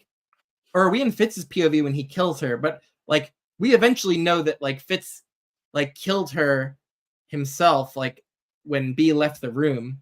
And then he came back and was like, oh, she died. Fitz sent her on a, like purposeful, pointless errand to go get stuff so that he could kill the messenger. That's what I took it as. Like, you know, he was trying to like shield her from what he was going to do, because as much as B has learned about him, I don't think that she knows he was an assassin. I might be wrong in that. Derry or Evie or Jake, somebody please correct me. I as much as B has learned, I still don't think that she knows Fitz was an assassin. I might be wrong though. And so like he's just kind of like, hey, go get this stuff that seemed like it was important, like he was trying to save her. And then as soon as B left, he was just like, all right, I'm just gonna strangle her real quick, and when B gets back, oh, she died, sorry. Oh man, I shouldn't do that. Like, but yeah, I think so. We obviously at this point know a lot more about what B is than Fitz does, and like I was trying to like pinpoint it. B reminds me of like if the Fool had Fitz's personality. Because she has none of the fun, jestery type atmosphere that the Fool presents. She's literally like all Fitz. She's like a wolf, like analyzing and like getting things done for the sake of getting it done. But we know she's having like these prophecies, these dreams where she doesn't even know why she feels the urge to record them, but she knows they're important and she needs to document them. And then she starts to understand that they're becoming more and more important. She's like, I have to go back and like edit dreams that I wrote down in the past because I wasn't as detailed as I needed to be. And I have no idea why they're so important, but I know they're important. So I have like, so we're getting this obvious, like she's a prophet of some kind. And then she goes into this trance where she leads Fitz like to the messenger. And at this point, like so much crazy stuff's happening at Withy Woods is like a disaster. It's just like there's construction happening everywhere. Shun and Lant are, just being Shun and Lant, and Fitz is just having to deal with freaking everything since Molly died. He's like struggling to be the head of a state and then, get stuff done that needs done that he could care less about, but needs done for the sake of getting it done. And like, then all this stuff happens with the messenger and he has to just put everything on pause and deal with it. And then I got mad at Fitz because he's been failing in many ways to be a good father to be, just by grief and neglect. And then all of a sudden he gets a message from the Fool and is willing to drop everything he's doing to go on a wild goose hunt to find the Fool's son. And B's just sitting there like, bro, we haven't sat down for like a meal together for 4 days, and you just want to like leave to go find somebody else's kid? Like, what is going on? Yeah, and his like little things where he doesn't understand B, or like how like he has good intentions. Like he wants to rebuild B's room, but she was like so upset that he had like gotten rid of some of her personal like treasures, and just like his lack of understanding of B was like, really, really tough to read at some points. It's like, oh, he's trying, but he's figuring it out. But them like slowly figuring it out over the course of this whole second half of the book was really, really gratifying to see. But brutal along the way. And like you said, like, yeah, him kind of like he was very protective of B, but simultaneously like was willing to like kind of like get diverted from protecting her and thinking that like the Fool's message is about someone else, when to us it's so obviously about her. But like it's just, and he leaves her. He literally leaves her. It's like, dude, come on. Yeah. No, that's tough. We might as well get to the really tough part if we haven't already gotten some tough parts. But they're going on this nice cozy mission to town to buy new supplies. And then of course like Shun has to come and delay them, and she's wants to make it a whole big shopping outing for her. That was really annoying. And then yeah, like when B is like when they're noticing that B has not returned to the tavern, like, man, something is way off. I think we see it from Fitz's perspective of like she hasn't returned, right? And so like we haven't seen things from her perspective yet outside, or have we? But like I think I was on edge because we saw that like she had not come back to the table. We get B's perspective of being gone, and then we get B's perspective all the way up until she like starts to help the old beggar across the street. As soon as she starts to help the old beggar, was the dog baiting before that though? It was before that. You must. Yeah, you're right. You're right. Okay, yeah. So they do some shopping, and then the brutal like dog baiting scene. First of all, was like horrific. Yeah. Like, good on Fitz for getting into the middle of that and stopping that. And then Derry was right. Like B was so proud of Fitz for doing that, and like she was like inspired to be brave by Fitz, and so she's thinking like, oh, I see this old beggar, like I'm gonna try to help him and do the right thing just like my dad would do. And I'm like, why does something terrible feel like it's about to happen? Like the way Hobb was writing the sequence, it was just full of dread. Like first of all, the whole dog baiting scene was very tense too, because like even was it Revel or Riddle? I can't remember who was with them.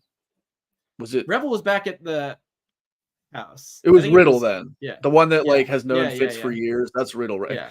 Even he was like at that point he was holding B, I think, or something, because he knew that Fitz, if he saw what was happening, was about to lose it. And go into like that was like it was like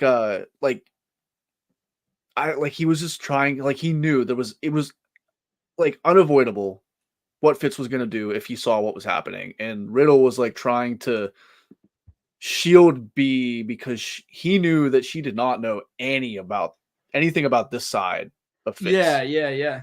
And man, Hobb was so brutal with this, because we get like through Fitz's wit, like we get some of the dog's perspective, and like just wanting to like her master to approve of her and to please the master, and like sacrifice for like was so sad, because like that guy who was doing that was like psychopathic.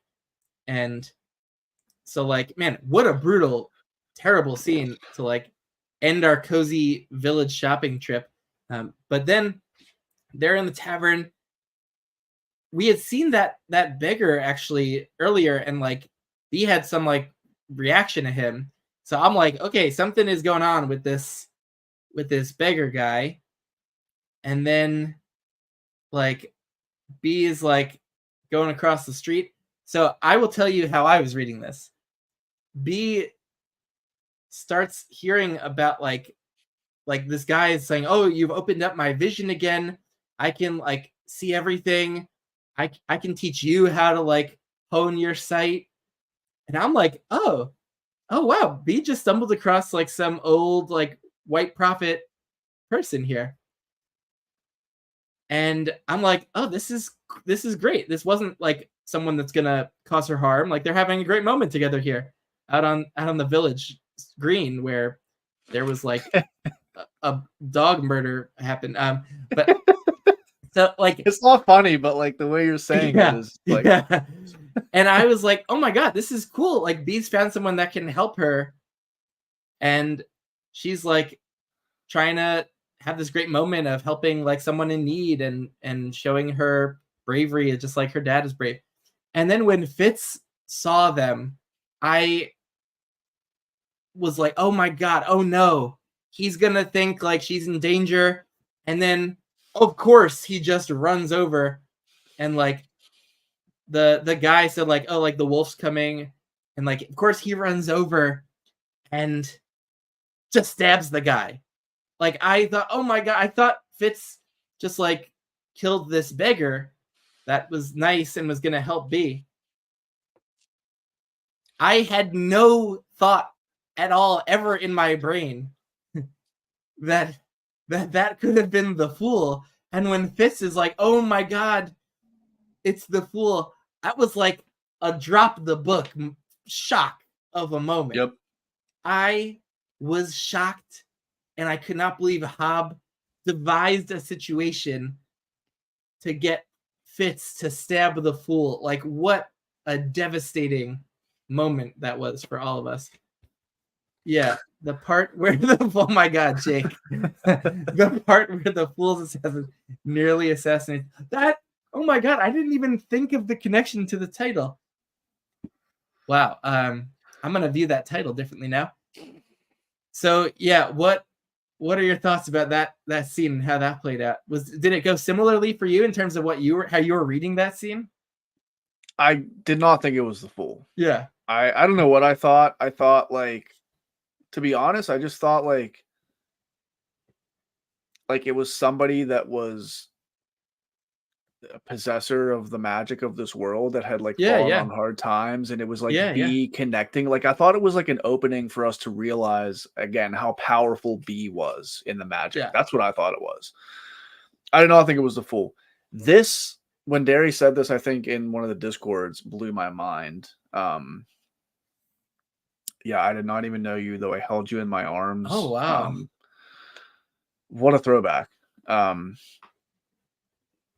Like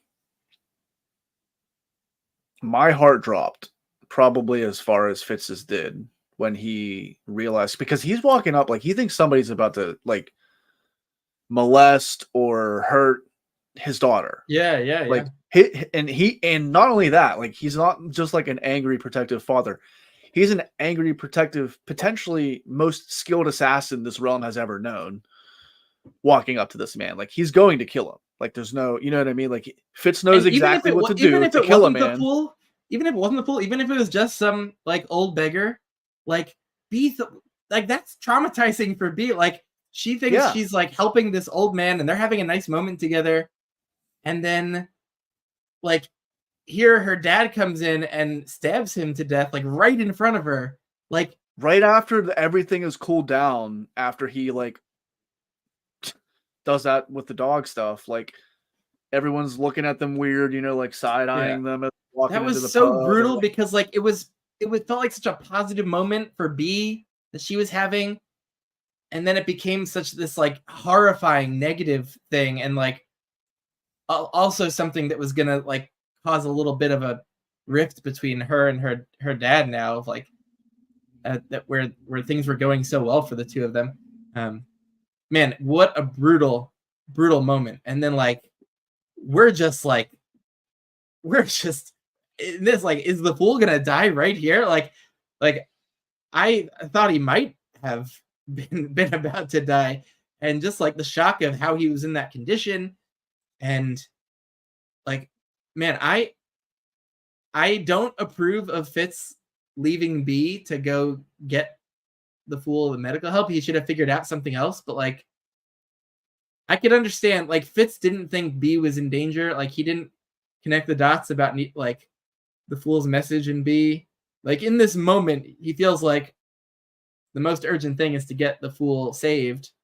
And the only place to do that is back at Buckkeep. It's like it was rough, but I didn't really fault Fitz for leaving B. I just thought it was like Hobb just devised the exact kind of situation that would like allow that to happen, where B would be kind of vulnerable at home without Fitz there.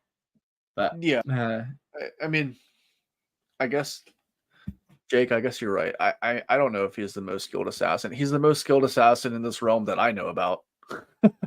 I mean, he's kind of an idiot, but like, he's pretty good at killing people. Wow, Jake caught on that was the fool. Well done. That moment where he was just like, "I've just killed the fool," or whatever he thought, like I was just like, oh my god, like please don't do this to Fitz, Robin Hobb. Please don't Yeah. make Fitz be the one that does this.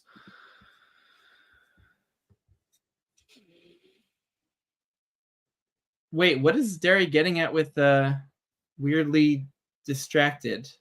Shun and Lant were weirdly distracted. Like they were like kind of romantically. I thought they had like a romantic kind of flirty thing going on. Is that what you're talking about? They were distracted by each other, and so like weren't the best people to. I missed too. They weren't the best people to protect B. I like Fitz though had no good options there if he needs to like immediately get the fool through the skill pillars and back to Buckkeep.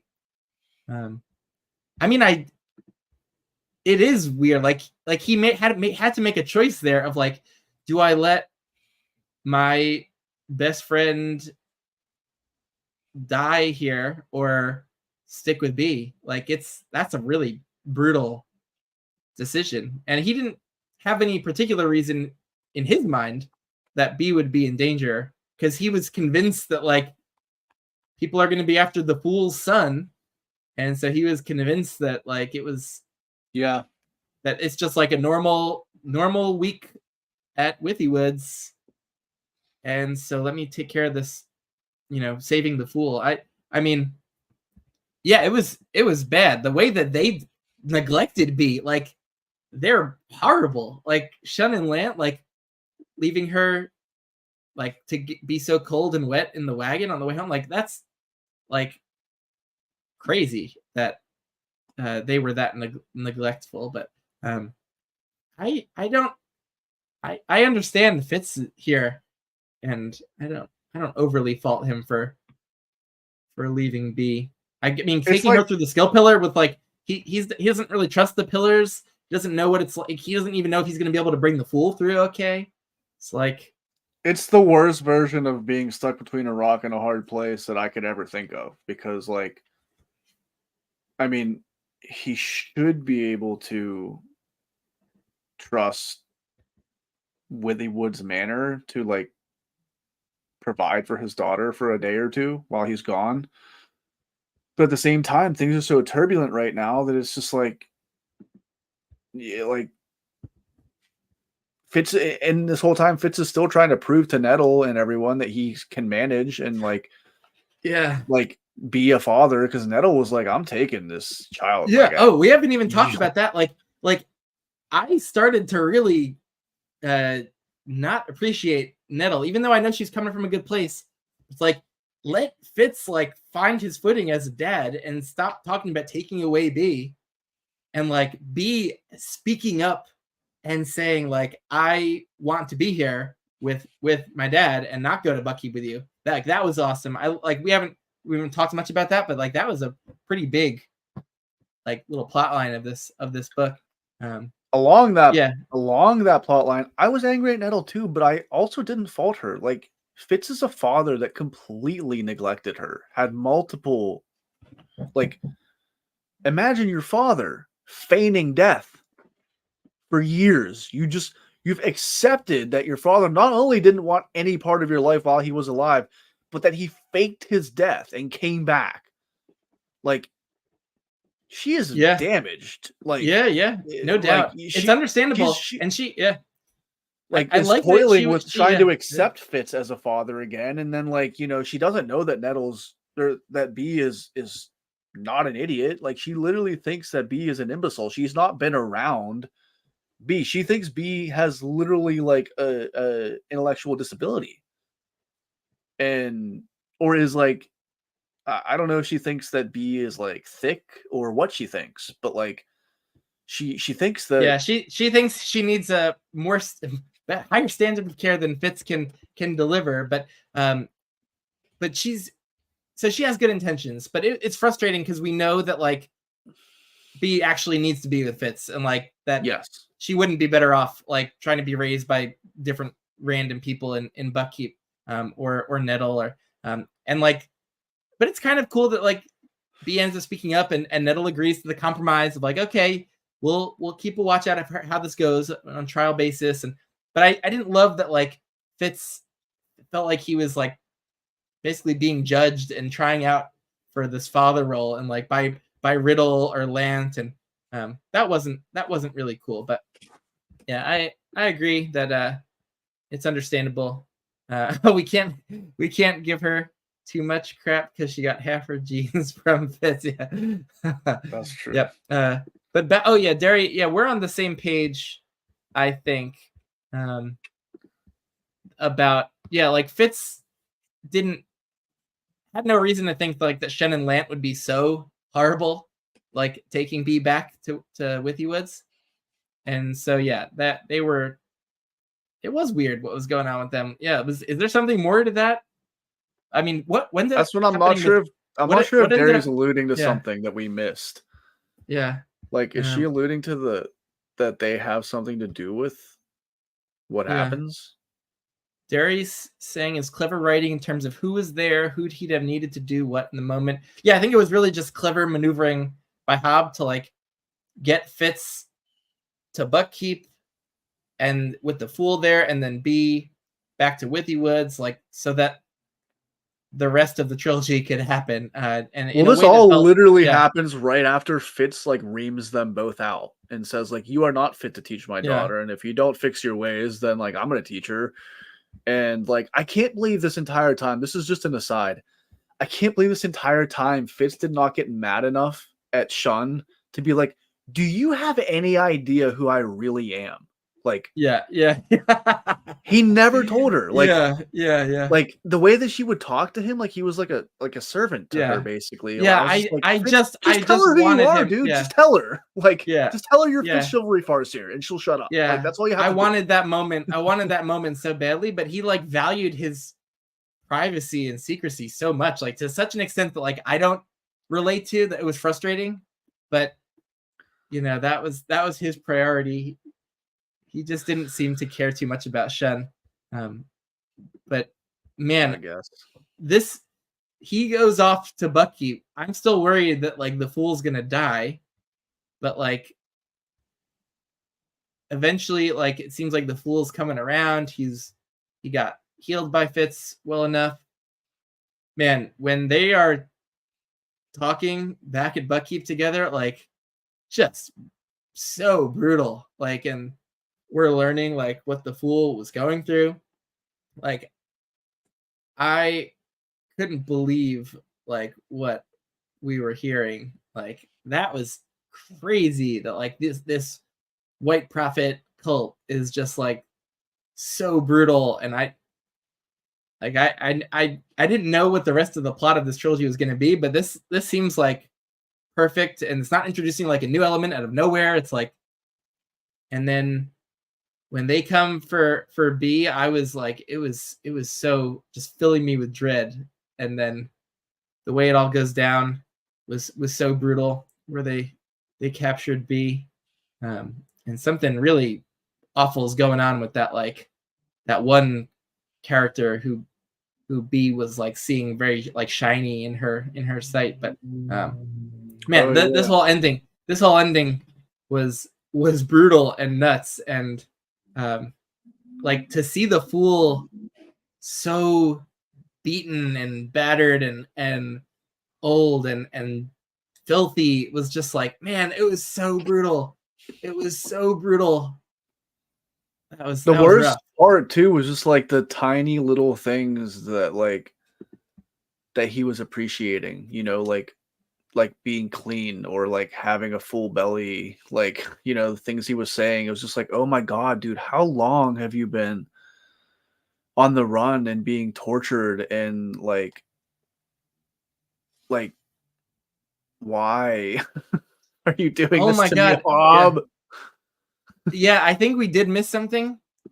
Derry is mentioning go back and reread the Marketplace. I remember now that there was mention of the Fogman. I thought that was the beggar, that was the Fool character, and I am now realizing that that's probably not the case, and that B was picking up on that evil guy, and he might have had some effect on Lant and Shun.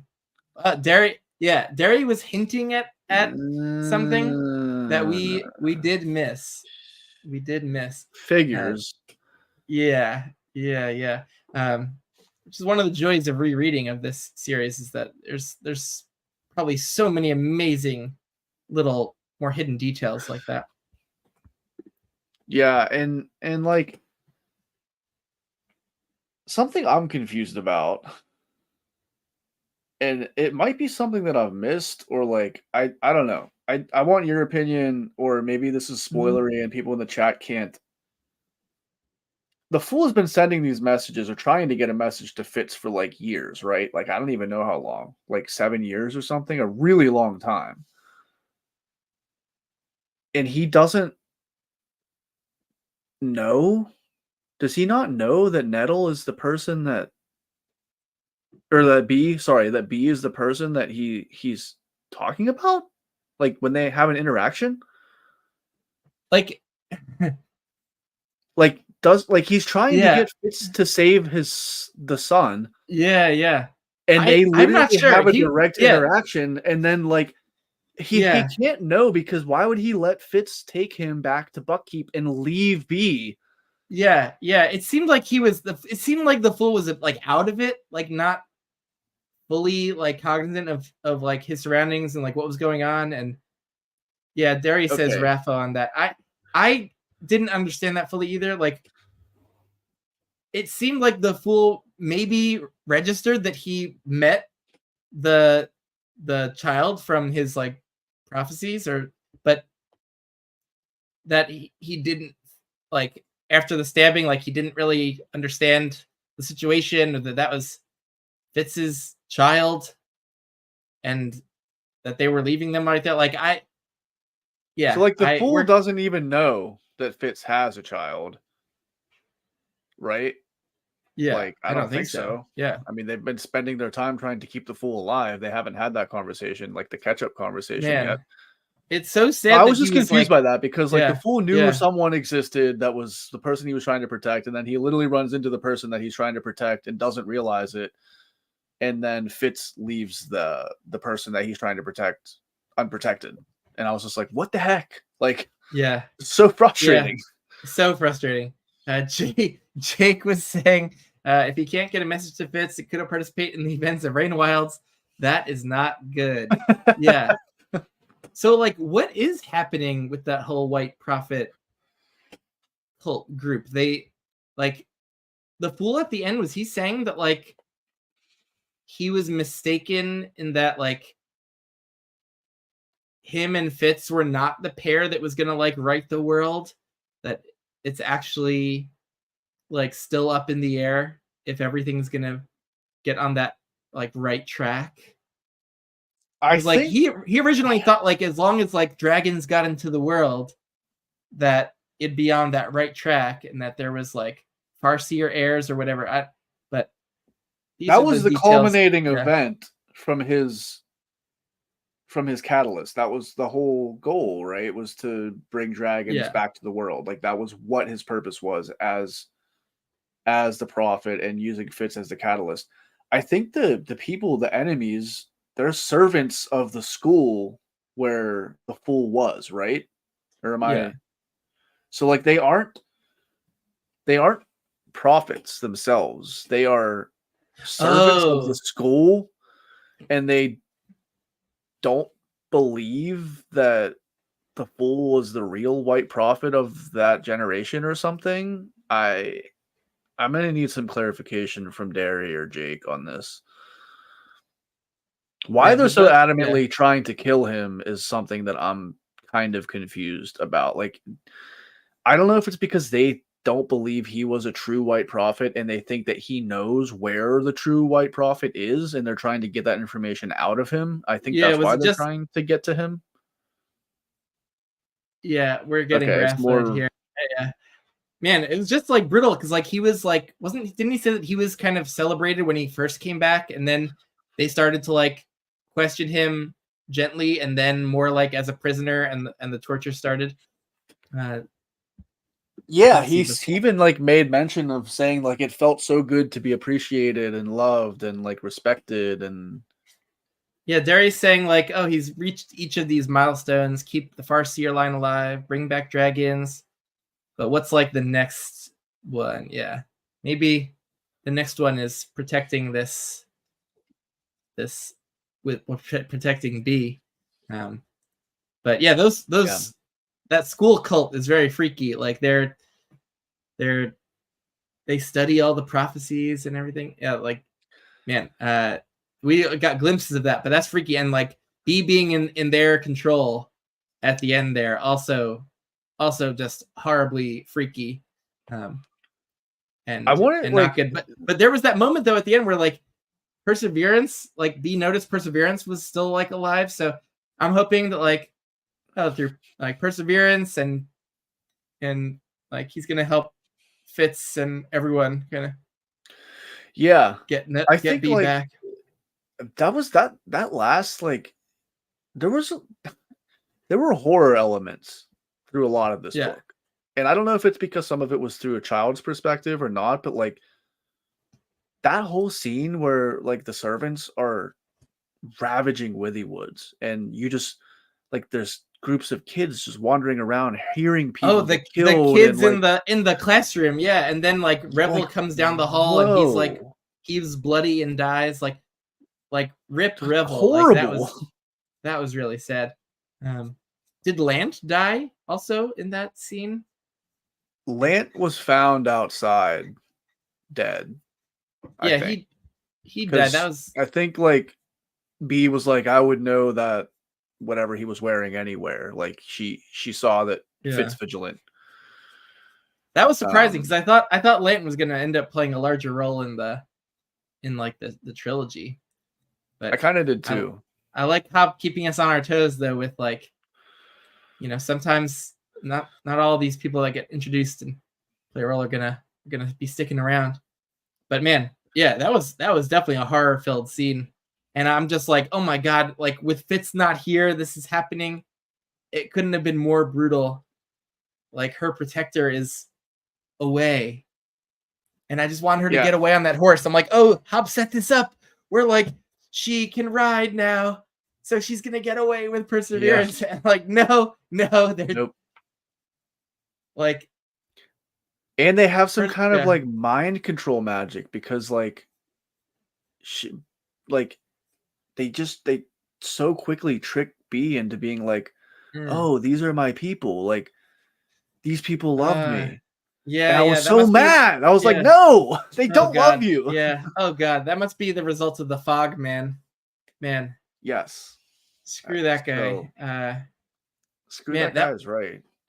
We need to make T-shirts that say "Screw the Fog Man." Nobody will understand it, but it will be so awesome. Oh my goodness! But that was such a harrowing end to the book, and just leaving me so devastated. Like I felt like I needed to continue just to get like some reassurance that B was gonna be okay. Although I know that B is not okay, and I just like felt a need to like race into the next book so that I could see like Fitz like getting the band together to go out and rescue her. But this next book is called Ben finished this so quickly. Like we both said we were going to start this in like May, and I think Ben like started it, and like 3 days later it's like, I'm done. I was like, oh, I haven't even cracked it open yet. Because I wanted to read, like, I did all of the Rainwilds on audio, and I don't want to do that with this. I want to read these physically, and I still flew through this. I think it took me maybe like a week to read this, which is pretty fast for me for a book this size. But I understand now why you were just like, I don't know if I'm going to be able to wait. Like, I just kind of want to start the next book. Like, man, what an incredible setup book. Like, this book worked without even that last bit. Like it was such a satisfying whole book. And then that last bit just sets up the rest of the trilogy so well. Yeah, I read all Fitz and the Fool on the day of publication. Ooh. You had to wait. Was it like a year between each book? oh, the people of Withy Woods being so blank and taking direction. Yeah, that whole last something bit going is on.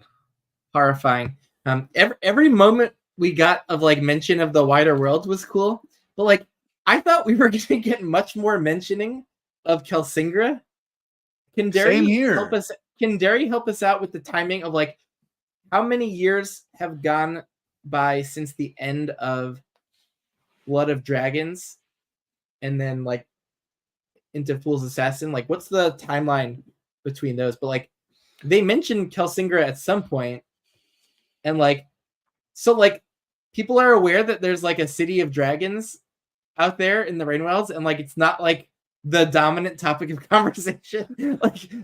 I just filmed before we got on here my review for the Rainwalds Chronicles, and I was like, either this world that Hobb has created is way bigger than I thought, or like I don't understand how do people in the Six Duchies not know that like dragons are back yet? And how have dragons not like made it known that they are back? Like, wouldn't they just be everywhere, like repopulating and like ruling the land, sea, and sky like they always did in the past? Like, how is this not bigger? Like, this should. I don't know. I mean, I understood that knowing the dragons like who are in Kelsingra, they're still finding their footing, and they probably are like trying to figure out like how to live a sustainable life out there near Kelsingra. And so they didn't seem too interested in like the wider world. They seemed pretty content of just like doing their little dragon thing over there.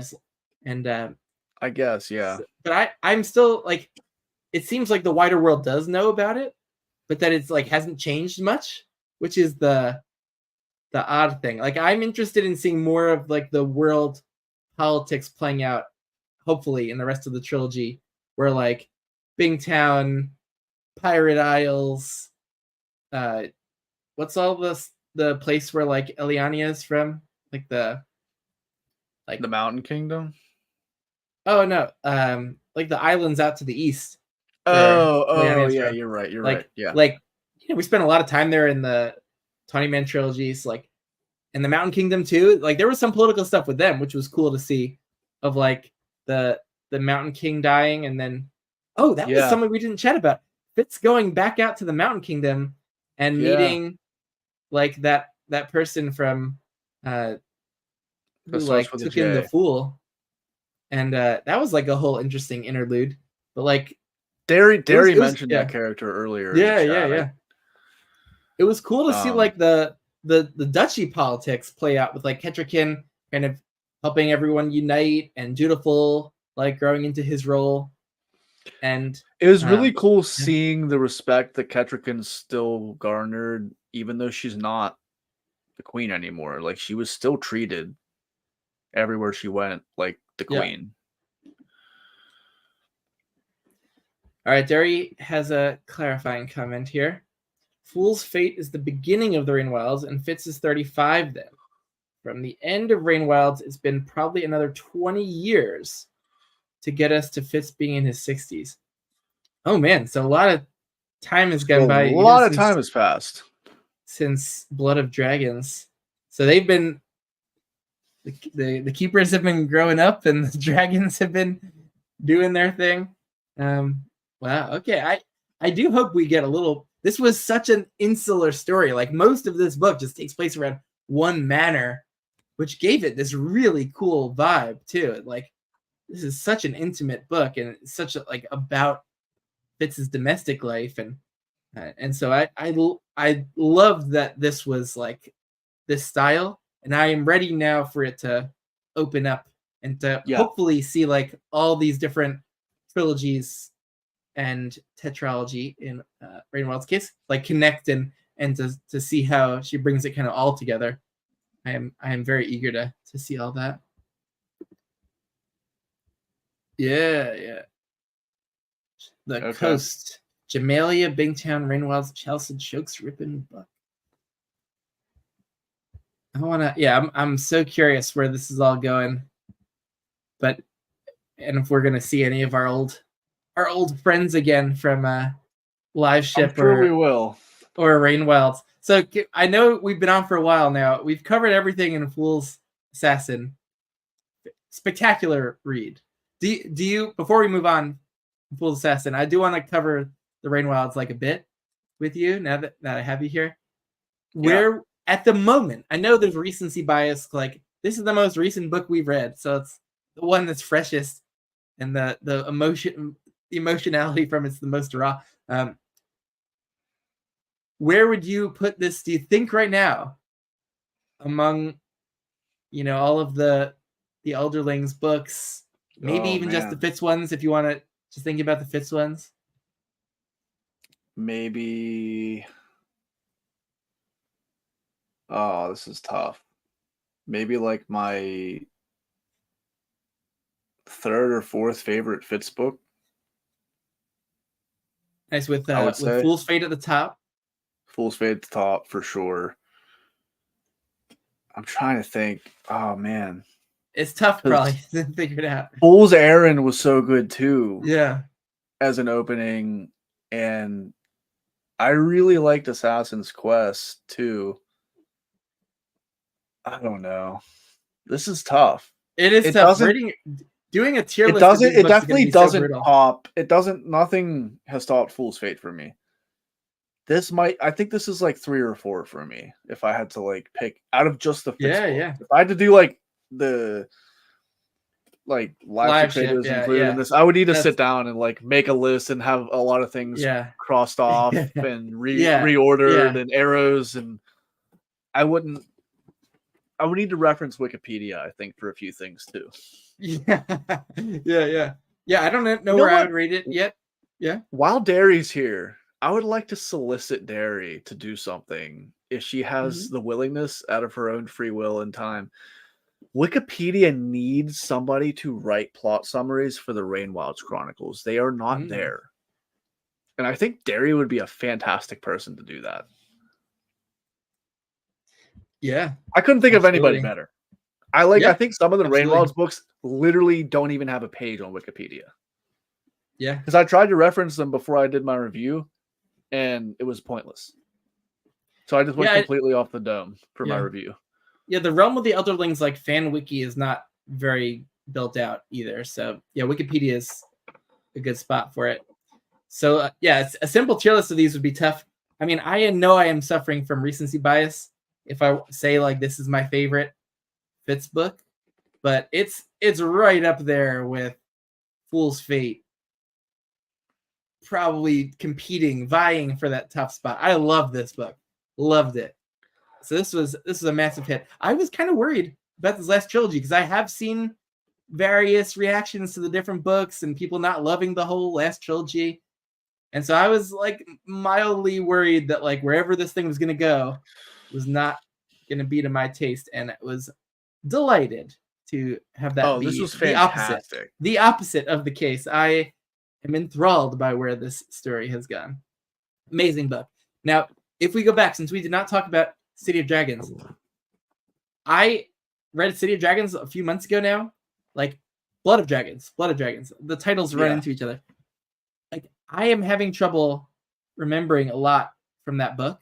Like the Rain Wild is so weird because it seems like a lot of people either really like don't like the first 2 books and then like the last 2 books a lot more, or in my case, like I immediately connected to like the characters in Rain Wilds and the journey up the river with like the stunted dragons and all the dynamics between the keepers and the dragons. Like I was enthralled by that plot. And so like, to me, everything that happened after was kind of like felt repetitive and anticlimactic or predictable. Like a lot of things everything that happened in the Blood of Dragons felt predictable. Like I felt like it was all heading in that direction. Like I felt like there was going to be this confrontation between Hest and Cedric and it's not good if I can't remember the main character's name. The girl. Elise, Elise Finbach. Like it felt like a lot of things just had to play out that like were kind of inevitable and then didn't give that much of a payoff when they actually happened. So like my favorite part from Blood of Dragons was probably more the lore and like learning about the city more than anything. Like I don't know, I just wasn't that connected to the character. So I felt like the character arcs were really satisfying. Like they kind of all met a satisfying conclusion. They all went on an arc in the first 2 books. And so like seeing a lot of the same repetitive character conflicts play out in those last 2 books, The Rain Wilds, was not that satisfying for me. Yeah, I but guess like yeah. if we're just talking about the last book, I don't know, unless you want to reference like the entire Rainwald's Chronicles. Like I had, so like I did not love the first book that Yeah. much. I didn't dislike it, but it was definitely like my least favorite first book. And I think that like even though it would have been super long, I think like the first and second book are just really one book. Like Yeah. I like And I think the third and fourth book are also, they're pretty short. I think they are also pretty much like one book. Like I think yeah, the Rain Wilds is like, it's just like a bloated duology. Like the Rain Wilds would have been killer series that I think most people would not have the same issues with if it was just like cut down and like a tight duology. Like in retrospect, I think yeah. I enjoyed Rainwilds more than I did while I was reading it. And what I mean by that kind of is like it's different. It's an outlier in my experience with Robin Hobb so far, in that I enjoyed the Rainwilds Chronicles for like the opposite reason that I enjoyed every other series, and that I enjoyed the plot of the Rainwild way more than any of the characters. And in all of the other books I've read by Robin Hobb so far, it is because of my connection that I've made with the characters that I enjoy the plot and I'm so Yeah. invested in the plot. Yeah. But the plot of the Rainwilds was freaking awesome. It's like everything happening, at the end of the live ship traders, basically Tintaglia getting the dragons to like become dragons, or the serpents to become dragons. It's like, yeah, I want to know what the heck that's going to look like. And then like it's this, this study of how two, like the dragons who are ostracized and the keepers who are ostracized, like, building this community and this connection together, and then like finding an elderling city. Like, are Yeah, you that's kidding awesome. me? Yeah. Like, Yeah. it's crazy. Like the plot is crazy, but I did not feel a connection to like hardly any of the characters. And like most of my Yeah. favorite parts throughout the Rainwald's Chronicles were ties to the other books in the series, like seeing where Malta Yeah. was and where Rain was and what was happening with Selden, and that silly little moment where Tats finds the ash in the Elderling Tower, and I realized that it was the same place that Fitz was, and that was the same place Verity was. Like those were my favorite moments in the Rainwald's Chronicles. Yeah. Like So if it was Hobb would have, weird. focused more, made them more plot driven instead of doing her like deep character driven, inner conflict, social conflicts type of thing, I think people would have loved it much more. Like if it would have felt really different from the style of like live ship, like and been more just plot driven and lore driven. Because like, yeah, Darius saying the lore is the driving factor for me, insisting people read the Rainwilds. Like that stuff is awesome and really essential for the world building and the whole series. But like, man, I didn't mind the teenage angst drama in the first couple books, but like for that to not really go away and for the love triangle stuff to get like really like central in books 3 and 4, like man, that turned me completely off the Thymara POV. It just became a complete chore every time we like returned to Thymara, and just man, Darius saying like the publishers were getting involved and Hobb wrote it as one book or a duology, and that the publishers like insisted on splitting it up and probably like bloating it out. Like if I hate the idea that like publishers just like got in the way of her artistic vision for this series, like in any way. It just is brutal because like I can really see the negative effect. Like it's caused like the Rainwilds to just be this like ugly duckling kind of a sub series that everyone has to like qualify like, oh, it's not as good as the rest. And I wanted to love it because I did love the first 2 books, but man, just the repetitive nature of those character conflicts and character arcs that just felt like they had resolved already or didn't need to be explored more, and then just like never ending. If But the publishers yeah, are the reason that the Rain Wilds is what it is, then shame on them. Because if Hobb had not earned the right to yeah, write a duology if she wanted to, by the time she had published the Tawny Man trilogy and everything before that, then I think the publishers are kind of dumb. Because I think yeah. based on her body of work up until that point within this series, she had earned the right to be making those kinds of calls. Yeah, if it was just this market thing where like, oh, YA is huge now, and like probably the Hunger Games with their love triangle stuff, man, I hate that that could have interfered with doing her just her own thing. Man, screw publishers too. Like that sucks. But yeah, the Kelsingra connection with Fitz, like that's gonna make reading Farseer really cool. Since we know, but It like sounds so silly, yeah, but that was like one of my favorite moments of the entire series. yeah, yeah. It does sound kind Yeah. of silly, but like that made me so happy. And I guess with Blood of Dragons specifically, when the dragons like ravaged Chalced, that was pretty sweet at the Yeah, end. it was And they awesome. went Like that was awesome. their Yeah. coordinated attack. But like, can we just see the whole thing? Like, I was loving that scene. Yeah. Hobb was just like, "Oh, I'm gonna cut it off before it finishes, and then I'll have people that were there just talk about the ending," which was not nearly as cool as just seeing it all. It's like, that Yeah. was like a clear nitpick for me from that book because like that scene was awesome, and then it just ended before the actual end of the scene, and we get it related back to us. But that was cool. I did like the Cedric stuff where he was in captivity and kind of like forming a relationship with the Chalcidian princess. Like, Yeah. that was cool. Like seeing the inner court of Chalcid was also cool. Like it was so like demented and like just a new part of the world building we were getting there with like the Duke and his advisor and their like Yeah. maneuvering and I don't know, that was all cool. And like the stuff with the memory stone too was also Super cool. Yeah. interesting. Like, Yeah, yeah. well, they were not even like, if I remember correctly, that they weren't even using the stones exactly all the time. Like they were just somehow, or is that how they were accessing the memories? Was it always through the stones, or were they just accessing the memories via other ways? Like they were. I kind of talked about this in my review. Like they were using the memories to learn how to become elderlings, and that was really cool. I thought. Yeah. Yeah, yeah. Definitely. If when you read Assassin's Quest, that's the book that gets the biggest. I am very much If looking and forward to when that. I Yeah. reread it. Come on. I reread Yeah. Farseer before I even read Live Ships. You did? You did? Yeah. As soon as Oh, I finished wow. Assassin's Quest, I listened to the whole thing again on Wow. audiobook. Wow.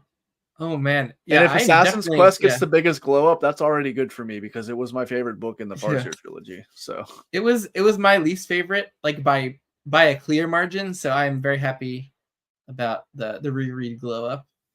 But I I'm think so much more connected to Fitz that that's like common. and the Fool and like man, I know the whole Farseer trilogy is gonna be so much better for me the second time around. But all right, so yeah, there's the end of the Rainwild Chronicles. They're kind of underwhelming end to that. But any last thoughts on that we didn't cover? I don't think so. I really tried to reiterate this in my review. Like the way that I end up talking about the Rain Wilds in comparison to all the other series makes it seem like it's not good, and that's not true. Like the Rain Wilds Chronicles as a series is good. Like it's a great series written by a fantastic author, but it is by far the one that I enjoyed the least. Yeah. The one thing I did want to mention was Hess' death. I think based on your message to me, you were not the biggest fan of that. I was so done with Hess. I didn't care how he got out of the picture. Like I was just relieved. Like he was trying to like intimidate this dragon and like manipulate this dragon. And I'm like, oh my god, like can we just be done with Hest? And then the dragon just ate him. And I was like, oh good. Maybe good. that's how Hobb felt too. I don't have to worry about you anymore. I did like that scene. I have to say, I did not mind that. end for him. It was satisfying. Like I knew that him confronting Elise and Cedric was gonna happen, and then like I'm glad that like Cedric and Elise kind of allied together so that Hess couldn't gaslight them, and that they didn't continue to like be his prey to his manipulation. Like that was satisfying, and like but him sticking around, I'm like, oh, this is like weird and icky that he's just now around and still trying to like manipulate dragons and things. So like, oh, when he was, it was very cringy. You mean when he got eaten? Just him hanging around. Oh, like that whole just him being like, there. Yeah. Intentionally, it was like intentionally cringy. When he got there and was like, acting. "Oh, my wife!" Like I'm gonna like I was so it was so anger inducing that Hobb did that. Like now that Elise and like Leftrin had this great relationship, and now Hest is coming in and ruining this whole thing. And then Darius like nobody noticed awesome. He was missing until much later. Like, hey, have you seen that dude? I haven't seen that dude for a couple days. Like I actually loved this scene that the dragon wasn't taking Hess shit. Like, but you did you not like the actual like dragon eating him there in the bathhouse? Maybe it's growing on me. It just felt weird. Like I guess it's what he deserved. So like there's that. I don't know. Maybe it's because I was just so over him at that point too. Like I was just like, all right, dude, like just go away. Like you're not who you think you are. Just stop. Yeah. And Derry agrees with you. It's because that in this series by this author, the Rainwilds appears lesser. And that does seem like it was a lot due to outside influence of the publisher, which is just unfortunate. There's some outside influence tarnishes the specialness of the series, but knowing that the publisher did that, the Rainwilds Chronicles in isolation and not knowing anything else about the Realm of the Elderlings, like I would I think still obviously be aware that Robin Hobb was an amazing author. Like the writing is fantastic. It's just like knowing what she was capable of before having read 9 books before this. And then reading the Rainwilds, I think Derry's right. It's just like it comes off as just feeling lesser. Yeah. I unfortunately have to join that camp of feeling that way. Even after the first 2 books, I was like, "Ooh, I'm gonna be one of the outliers who just like fully loves the Rainwilds all the way through." But that was not to be.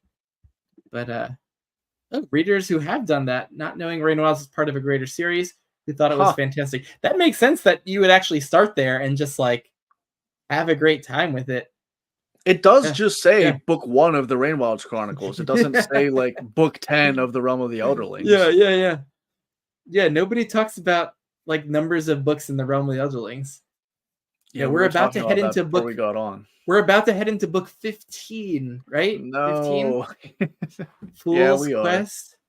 Oh, let's go. No, I'm ready. We'll do this one in a couple weeks, maybe. Give ourselves a little break. I just started House of Chains last night. So that one is a beast of a book, and it's not the fastest read either. I think I want to try to finish that or almost finish that before I start this. Oh yeah, no. You should. I'm fully focused on that. I have my TBR competition that's about to start between Kyle and Jake. I don't know if you saw that video of where they did a draft.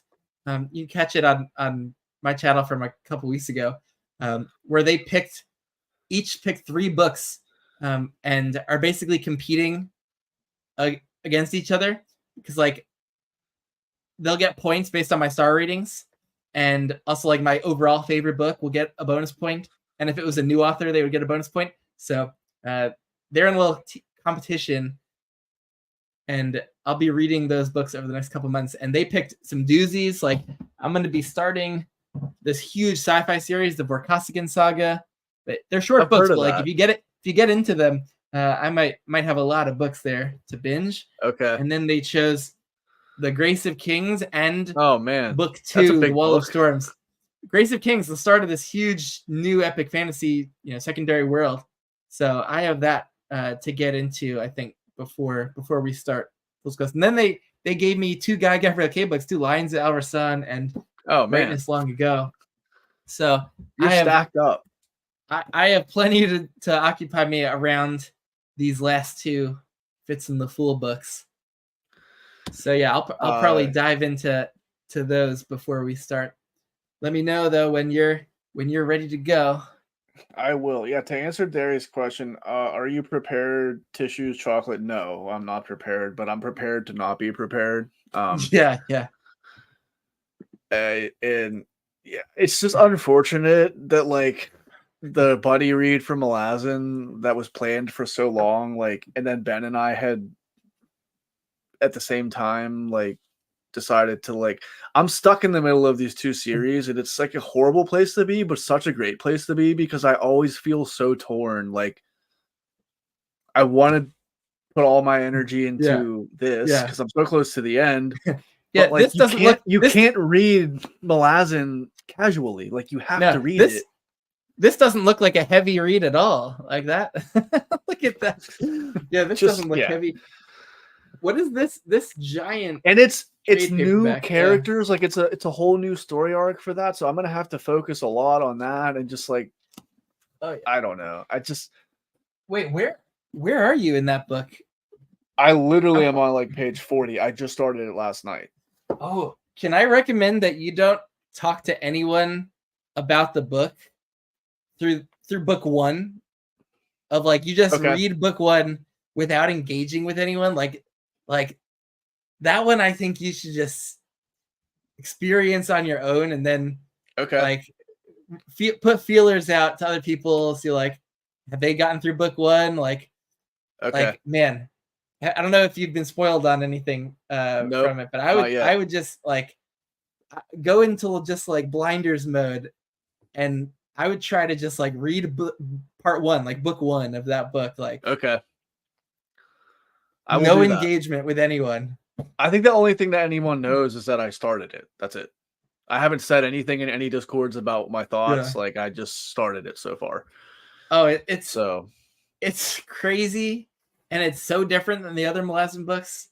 And man, I worry people will spoil stuff just without even intending to. Like there's so much that could be given away. I'll hold off interacting then. That's good advice. Yeah, I wouldn't look up anything or talk to anyone about it. Just at least through book 1. Okay. Yeah, that first I'm very cognizant of looking anything up because when I just released my Memories of Ice review, and even just searching character names on Google like is just not a good idea. Like, yeah. No. Even just like the little blurbs that come up before you even click on the links, it's just like like I didn't want to see that. Why did I see that? Yeah. You gotta be crazy careful with Google and everything. But man, I'm pumped. It's been so fun to watch your Malazan journey. It's been a blast. House of Chains is wild, and so it's a fun one to see people like read for the first time and react to. Heck yeah. Yeah, it's like one of the weird ones of the series. It's as if they haven't been weird so far. Yeah. No, for Malazan, that's really saying something. So enjoy that. Yeah, I'm gonna dive into some of these Jake and Kyle picks. Have fun with those.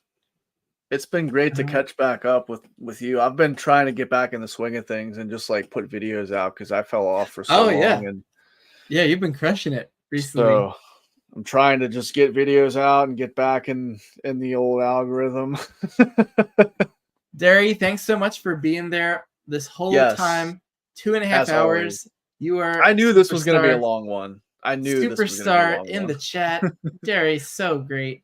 Stoked you both had such a great time with Fool's Assassin that you're also loving Malazan. Hooray for awesome authors, indeed, and journeys that are so different too. Like the variety you get just within modern fantasy is crazy. Just how different the types of reading experiences are, and it really is. It's so cool to have that variety. All right, well, thank you all in the chat that have been coming through and who are watching this on replay, made it here, thanks for joining us.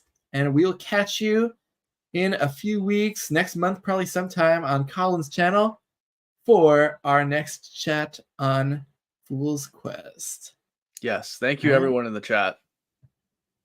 And thank you, Ben.